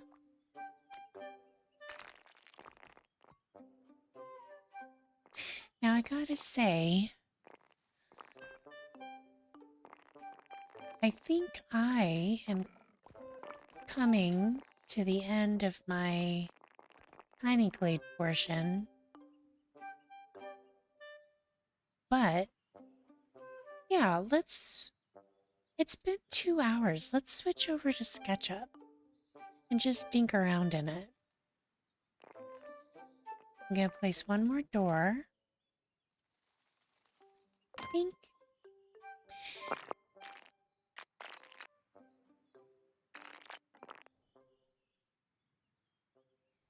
Yeah. Okay, so we added outer buildings on the outer perimeter of the wall, and gave them some life. And now we added a little bit more detailing as far as this portion of this area. And we started detailing this one. Oh, look at that. That's cute. So here is MINAS Tirith.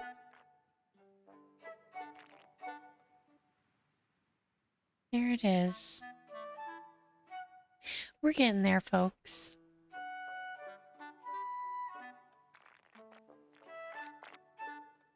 Just look at that dung. Dung da dung dung dung.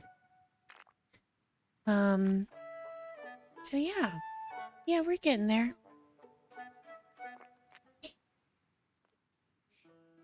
Okay, so I am going to switch from Tiny Glade to SketchUp. And we'll just kind of dink around in SketchUp and I'll try to get reoriented with this version of it. So just give me a sec.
This isn't what I want.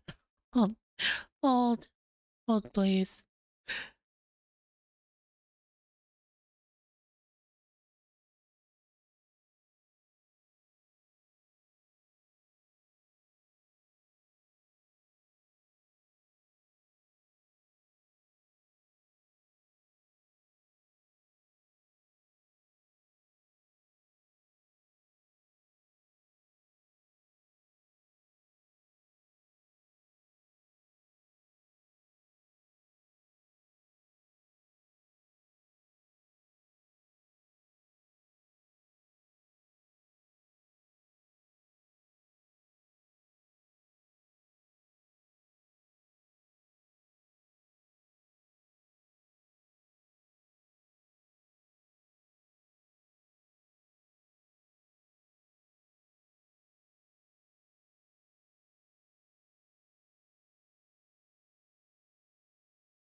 Okay. We're back. We're back, folks. Um, I have no music for this, which is a bummer, man. That took me a long time to figure that out on OBS. I apologize for that. SketchUp, let's go. Let's see. So, let me see if I can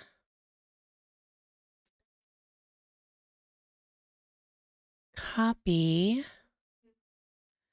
an audio from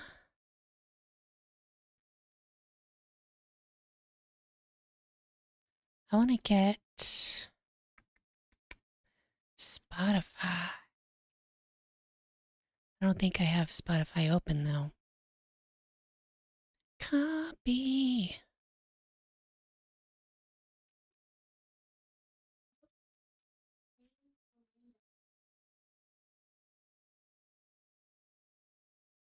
Yeah, you know what? I might just have Gray come on over here and help me figure it out. But let's see. Here we go. Okay, SketchUp. Oh yeah, yeah. Hey, Gray, can you help me figure out something else, please?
Okay, so here we go. We're all set. So for work, we use SketchUp for concepts and presentations. There are two camps at my work. You either use a combination of AutoCAD and SketchUp.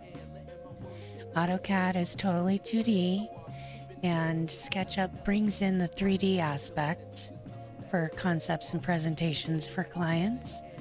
Or you use Revit, which I'm a Revit girly. Like, I absolutely love Revit. Super robust. Revit is a BIM tool, which is Building Information Management. So you can go through the entire project using Revit and like pull out any sort of construction documents or documents that you need for the project using Revit, where with AutoCAD and SketchUp, they're more like 2D. Like, you have to generate these drawings every time. But so let's see. So like I said, I use a very robust version of SketchUp at work. This is the free web browser based version. Like, you don't have to download it on your computer. I did want to show you guys this. So you can go to Trimble SketchUp. Trimble is like the umbrella company that owns SketchUp. And, you know, you just can set up a free version. So just Google Trimble SketchUp free, And if you make it here, you're in the right spot. But yeah, you can like model like furniture. You can model like components. I mean, I'm not going to click into any of these links, but it is super cool. So I use it for architecture. And like I said, the more like design and concept phase, we don't like, I would not pull construction drawings or documents from SketchUp because it's just so, it's not as exact. But so say, let's see. Now, usually I have, oh, okay, so this is a very important one. Okay, so 3D warehouse. We'll get to that in like a second. But materials, so this is kind of like your toolbar over here, or not your toolbar, but it's like when you create objects, then this is how and where you can manipulate them. This is how you create the object, and this is where you manipulate it. So say I wanted to, like okay, so I'm gonna just build like this. I'm not gonna use like the rulers or anything like that. I'm just gonna start building things.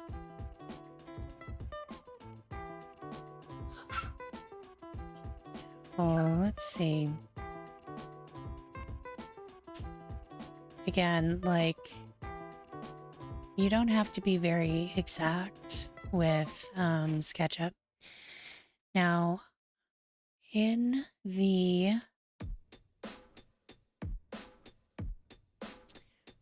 now on this toolbar, you have the ... It pulls up all of this stuff, all of these tools.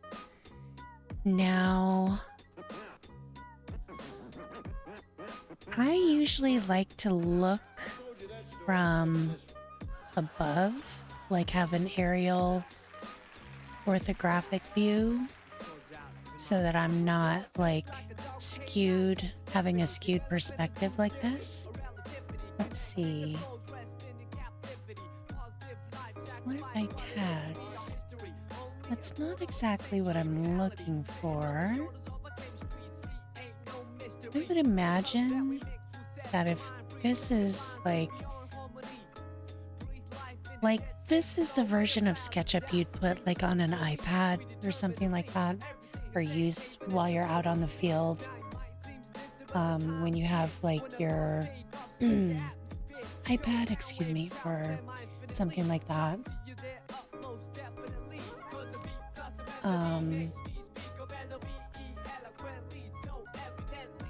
So I am not really. Maybe that is something. So yeah, you go through, you have your settings.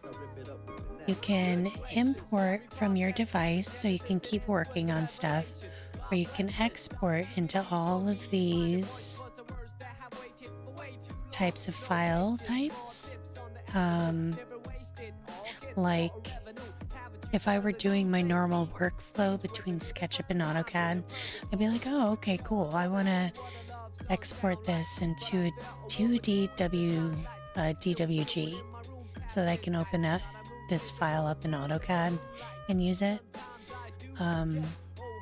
I will import AutoCAD floor plans that I've created in here, and then just basically like copy the lines, or you can do things where you can like fill the wall regions and stuff like that, and then you can raise them up, like pretend I had just like made a square in AutoCAD and I imported it in. I can do it this old school way where I've just kind of cut out like, so like you saw me make the 4 rectangles. Whenever like there's a surface, SketchUp will or like a connection, SketchUp will automatically make a surface out of it. So I made 4 rectangles, you can see. And then I'm gonna select this one and I'm just gonna delete it. And everything is like, as soon as you place it, it becomes kind of integrated into that. The previous thing that you drew. So yes, I drew a rectangle here, but if I click on that line, it's only kind of showing me the extra because I deleted this rectangle here. And you can see that by doing this, I've created a surface that when I use this push-pull tool that SketchUp has, it gives it shape and volume.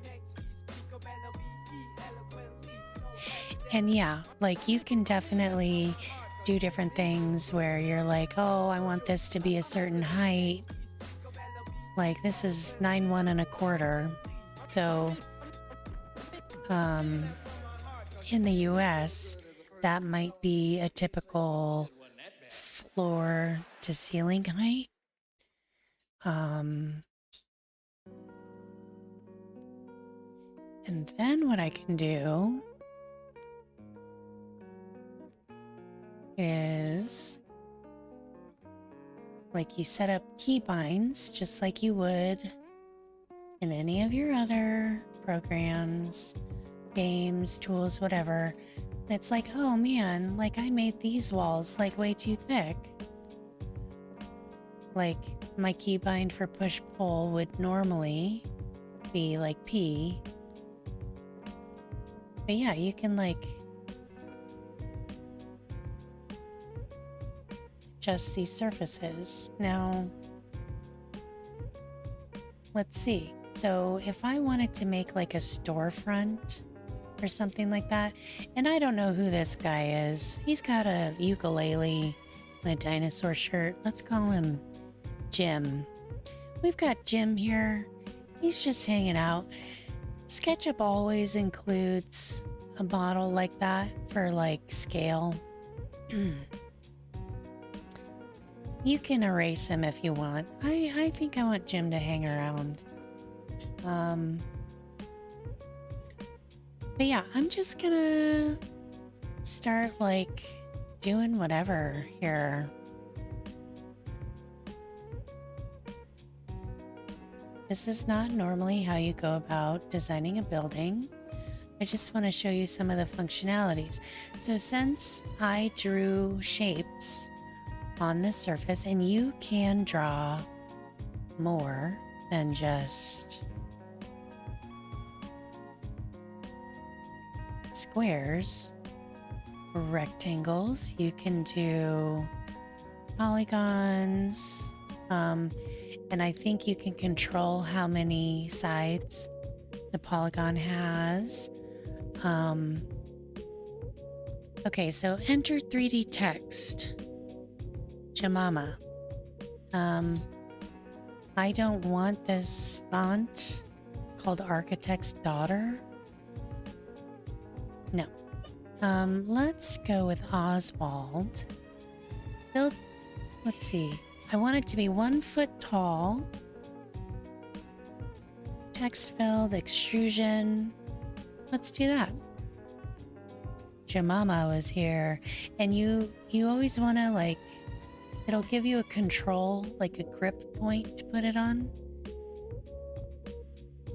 And I can put it there and then, you know, like move this, like say I want it 6 inches further up, which will make this whole portion right here, this circle,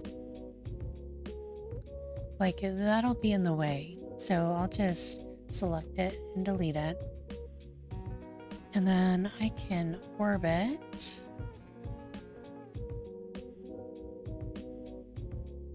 And move it so it's like centered.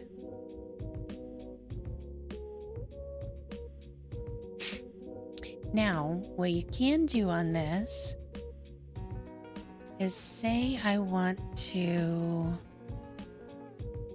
not scale that. Let's say I want to offset it. Where are my offset tools here? Oh, there it is. Okay, so there's offset. My keybind for offset is F. Here's a protractor. I use this all the time. SketchUp has a pretty robust protractor that, select. Okay, so it can either be used in like the Y. Well, okay, I can't tell which is which, but it can be used. You have an X, a Y, and a Z, or whatever all of these are. So if I wanted to rotate it like along this plane, like I pick the control grip, and it's like, I want this to be rotated 90 degrees.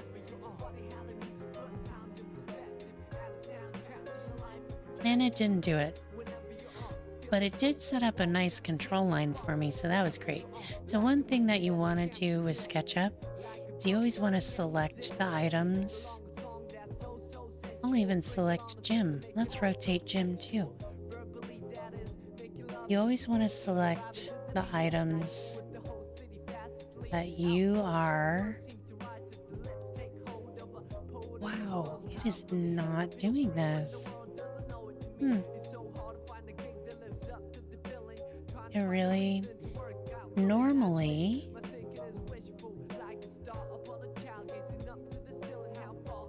Wow, okay, well, let's come back to that. I think it's making guidelines for me, which is great.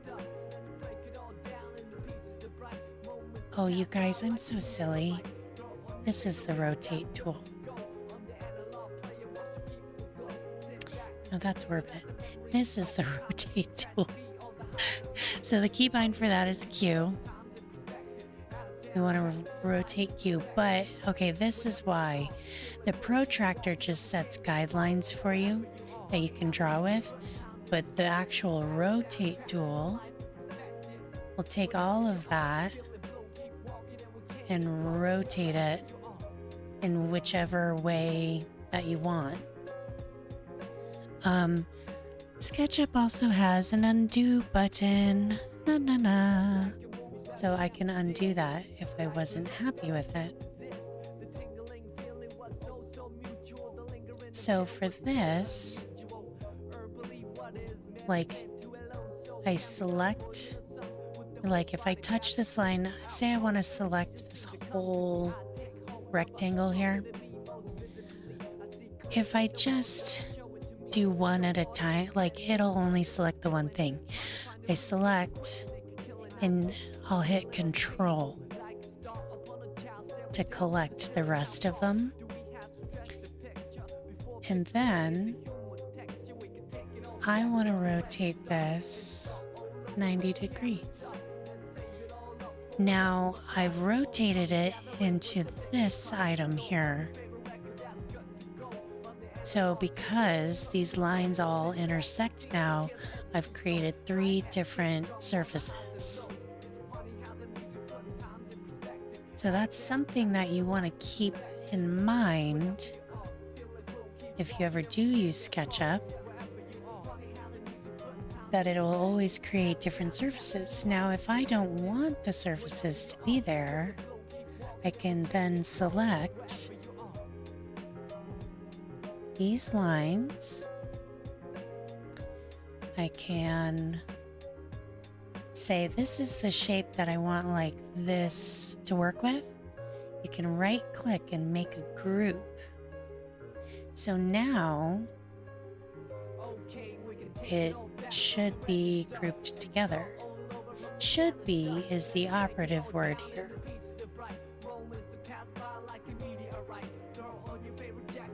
Now let's see. I want to offset these. You've got your distance tool. I'm standing, my penguin is right in front of the distance tool. So that's fabulous. But there is a distance tool down here where if I'm like input distances, that's where you would see or double check what I've put in there. So say I want to extrude this. Now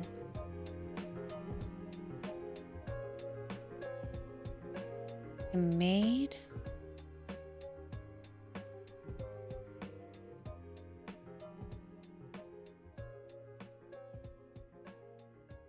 it'll only show up as a surface. Oh, see? Now something went wonky.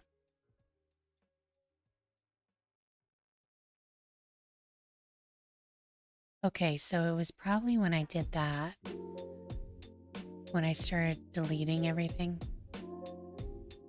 Okay, so I am going to extrude or push this guy. Let's show that again.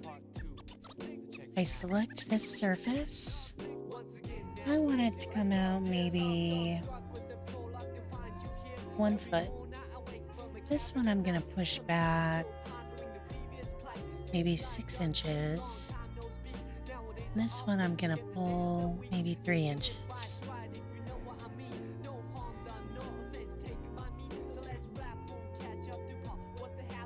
And that's how I can make, like, I can pull this over.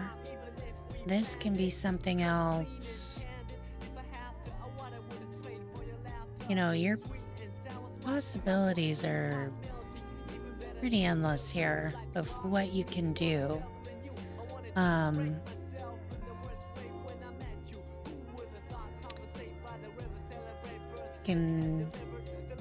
So like, say I want like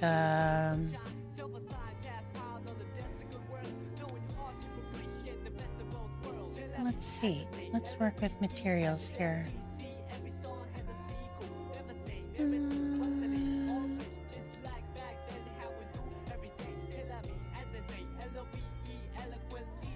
Now materials, you can get the 3D warehouse is just a treasure trove of materials to work with. Some of these I can't even explain, but let's see, let's try this one. Now, will this make the wall show up? Oh, okay. Oh no, I don't want to save the model. I want to import this.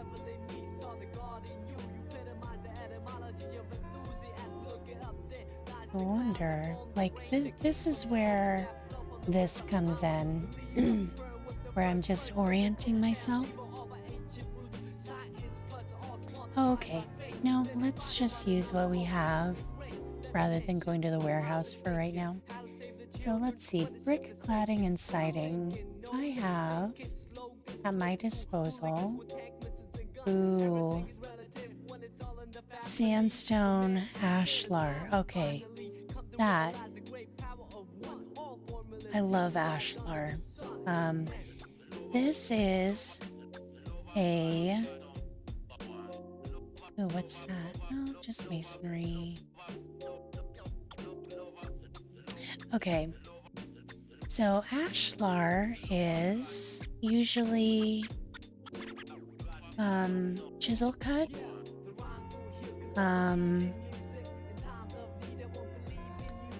It's a chisel cut stone that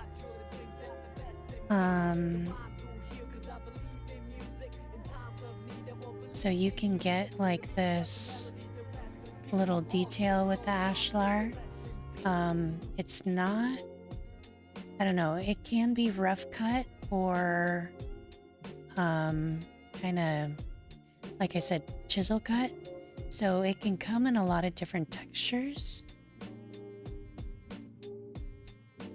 But say we're gonna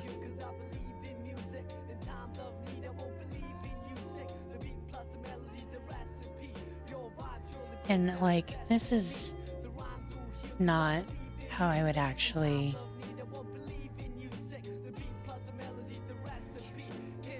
like do a mock-up of a building, but like I said, I'm orienting myself. Well, I guess we would have to like Blender takes what kind of file types?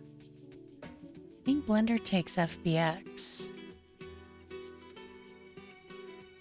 And these are the meshes that you could use that hopefully would export into Blender.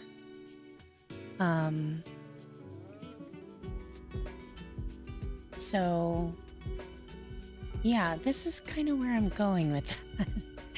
Is that this is a possible tool that some people could use for asset creation.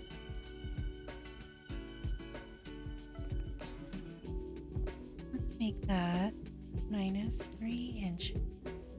No, -2 inches.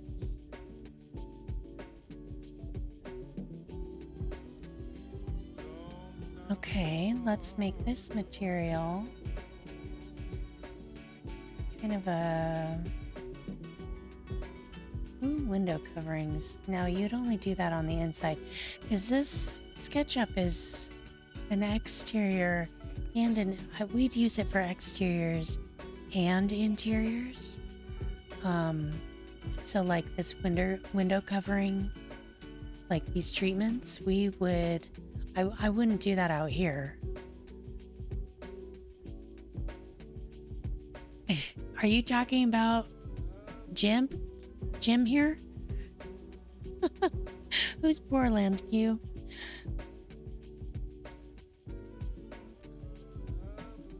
Let's see.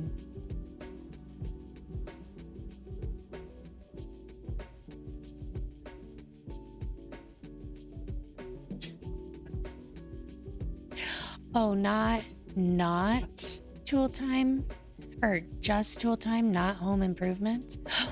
Oh, yeah, you're right. It does look like him.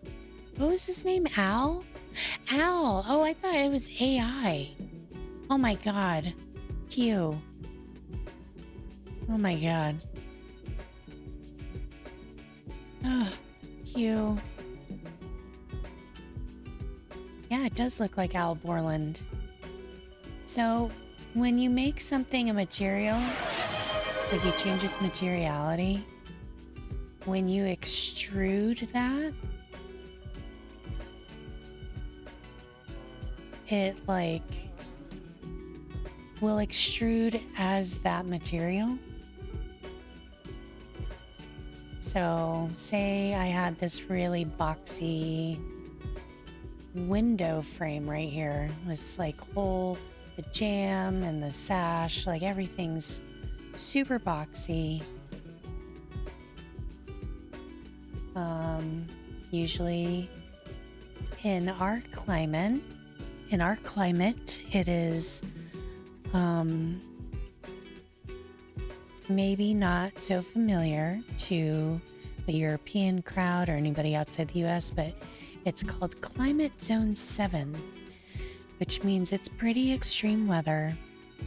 And these windows would have to withstand Climate Zone 7 conditions.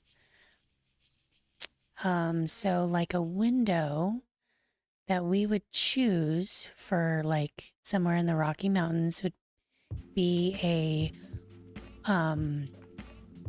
like a metal clad wood window.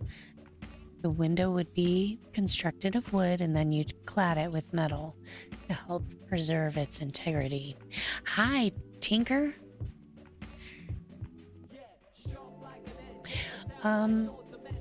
Well, you like these, yeah, like these, like I could import like PBR materials into SketchUp and use them. Usually our rendering tool that we use, that like I use a renderer. Well, okay. Now, I think I have to do a little bit more research on the PBR materials, but like, it's just like, let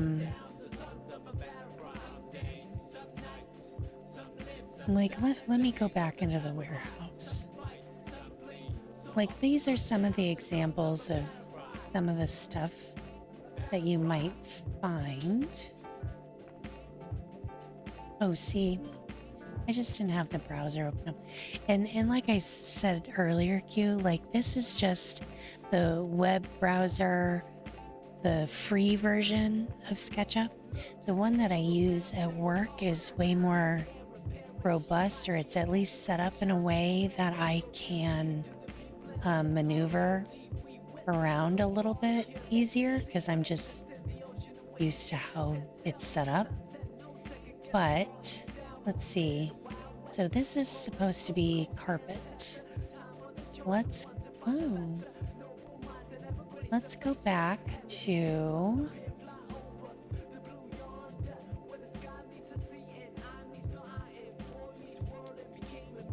I think we do want materials. Hi, Jelly. I wonder.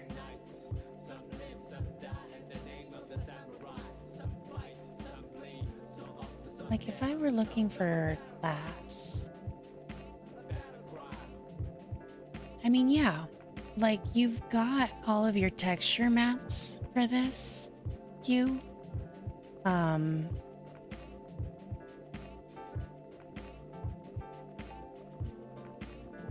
want a material.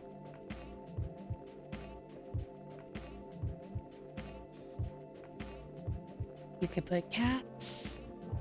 Apparently that's glass. Your dog.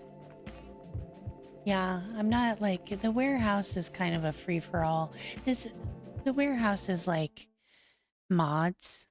Like mods come in here and they upload different stuff.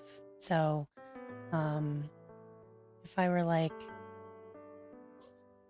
I want glass, and then went through all those search parameters, like this is what I get. But that's the warehouse. The 3D warehouse, I would kind of compare that to that. It's kind of the same as like PDX mods. Like you would go here for like user created content and stuff like that.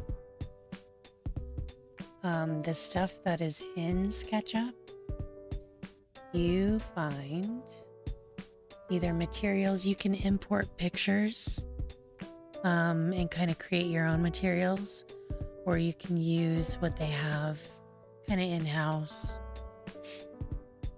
So for like a window, I would typically use like kind of a gray black tint. Now here's the funny thing. This window isn't like, the extrusion doesn't go through the whole thickness of this wall. So that's why you don't see any transparency. So let's see if I can make that condition happen.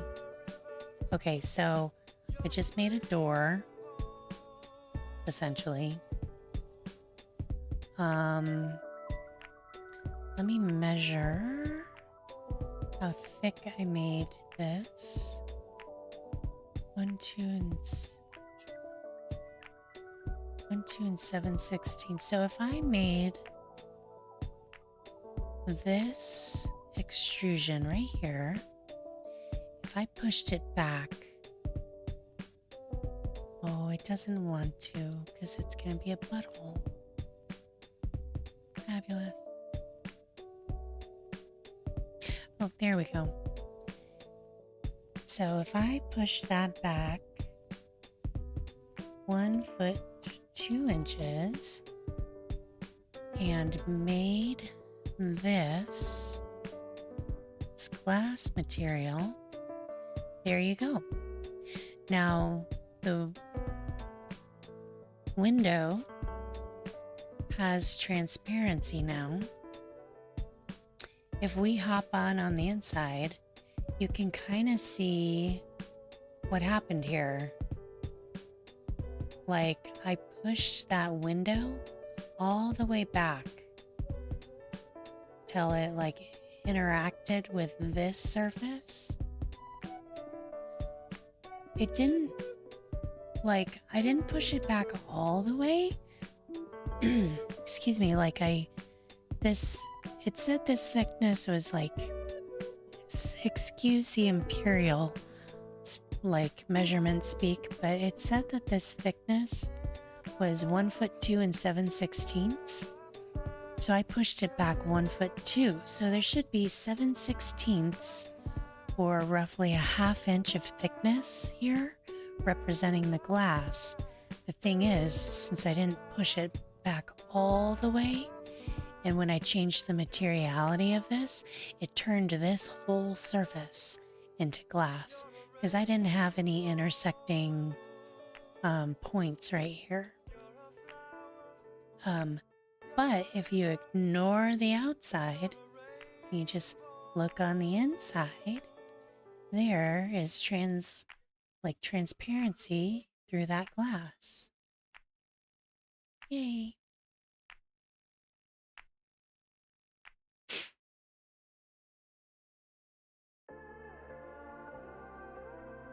But yeah, so I can, like, I made like a wood clad window, some ashlar, cut ashlar. Let's go back to stone.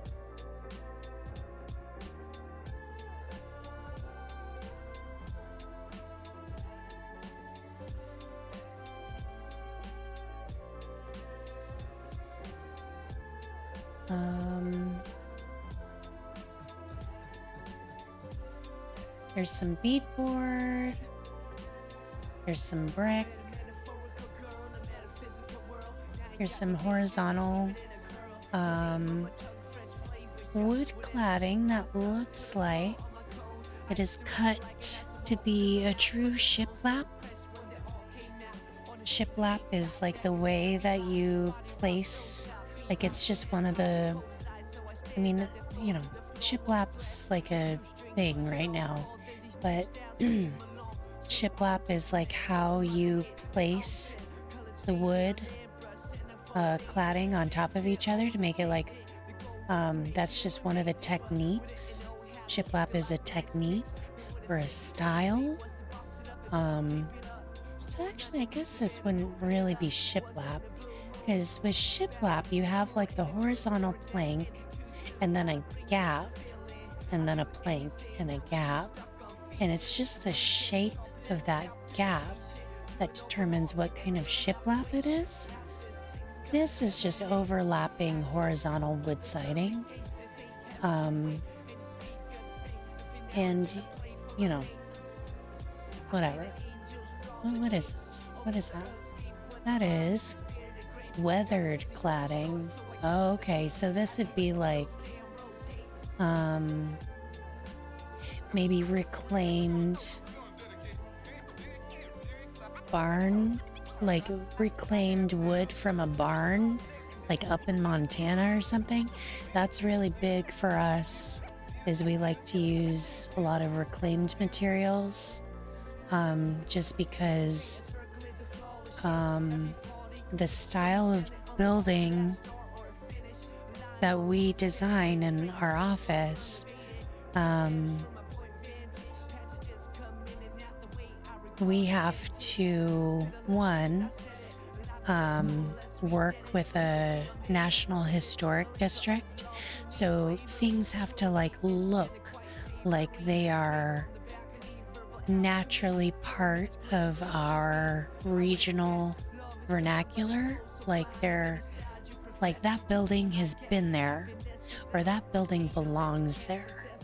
That's part of our kind of standards in our town. Like, we have to build things that are aesthetically cohesive because we are a national historic district. Another thing about using reclaimed materials, besides the fact that they're already weathered and they've already been used, is that their structural integrity is already kind of sussed out. Like, it's not like the wood isn't green. It's not going to warp or dry out, or it doesn't need any sort of coating on it. Like, you already know what that wood is going to do. It's not going to shrink or bend or twist or anything anymore. It's like, it is what it is. It's not moving. So structurally, reclaimed wood or reclaimed heavy timbers, like, those are gems because you already know what that wood is gonna do. Yeah. Ooh, look at this parquet. Brick parquet. Now let's see. And yes, you can get concrete. You can get asphalt.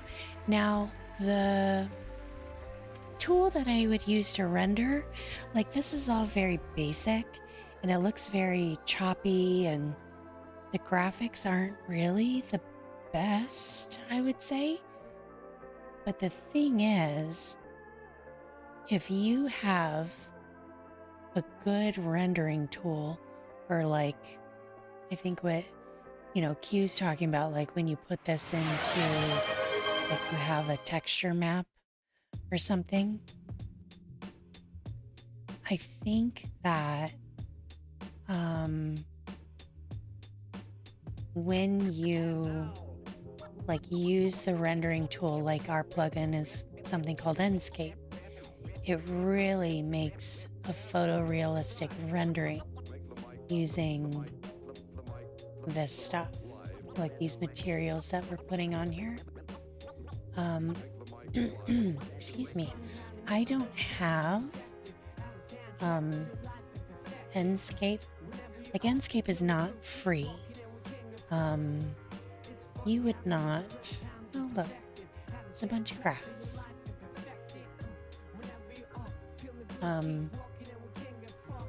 Enscape would be, yeah, Enscape's phenomenal.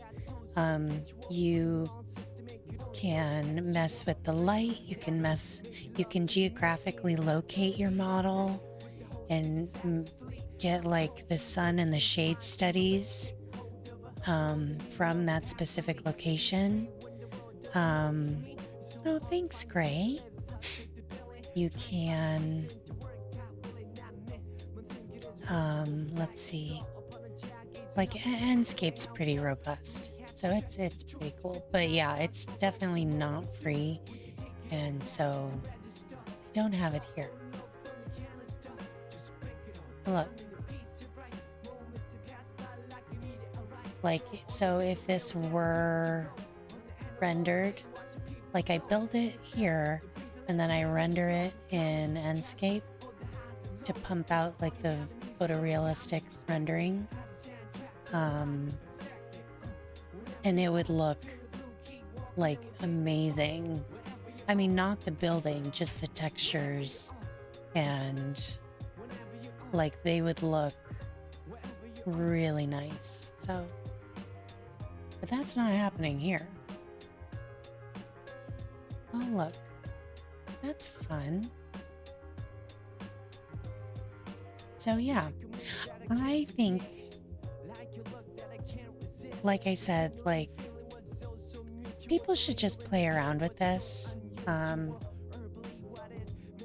Like I said, let me go back to the beginning in case you missed it. But I think if you Google Trimble SketchUp free, that's how you get this. It's a web browser based program, so you're not downloading anything onto your computer. People use it for everything. They use it for furniture. Let's see.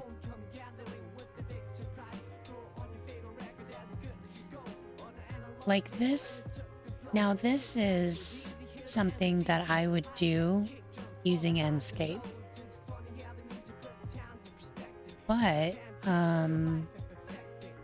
yeah, like I think everybody, especially with the possibility of, you know, maybe you can use this, like import it into Blender and get things into Asset Editor.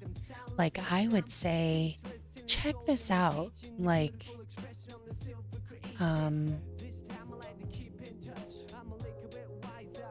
SketchUp's pretty cool. But yeah, so go to Trimble, SketchUp free. You will have to make a Trimble account. But then, you know, you just start like dinking around with this. Like it's pretty easy to set up. And like I said, like you just get in here, you start messing around, and then they have like the export options, which if I remember correctly, Blender uses FBX. So that's something to think about.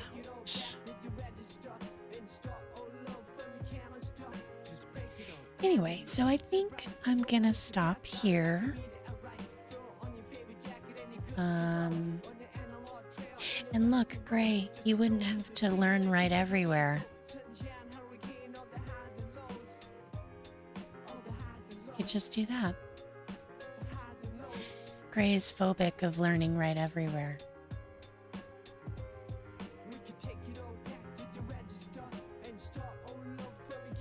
Yeah. These are all fun.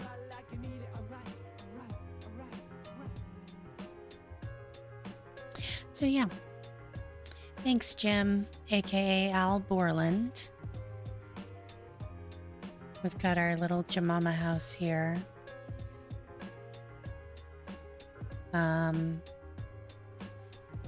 Let's see.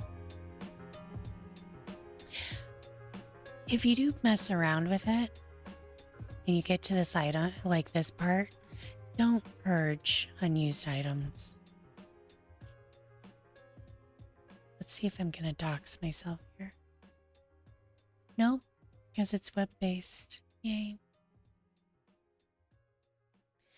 I'm going to name this Jemima Time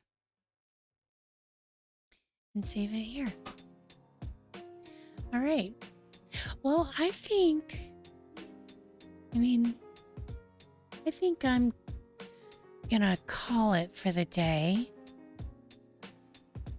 I'm gonna find somebody to raid. Give me one moment here. Oh, let's see. Jonah. Amir. Ashley. Cosmic. Otter.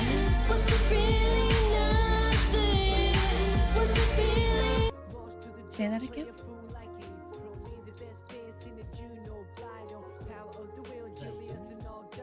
Oh, yeah, sorry about that. That was, yeah, I pulled up Twitch to see who was on, and that went crazy.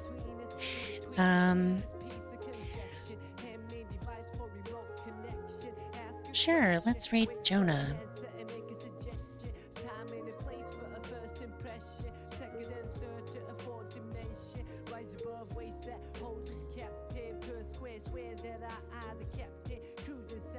Let's see.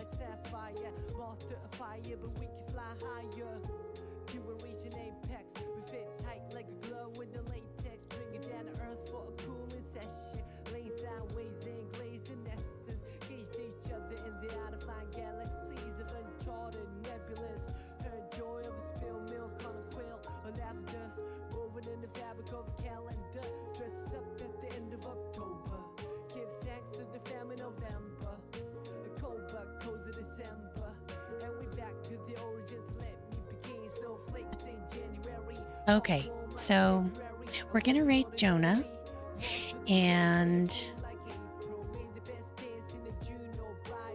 we can, let's see,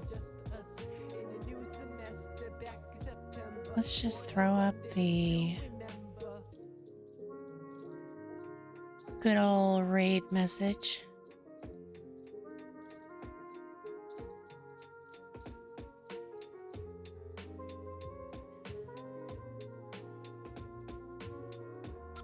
Let's just do that.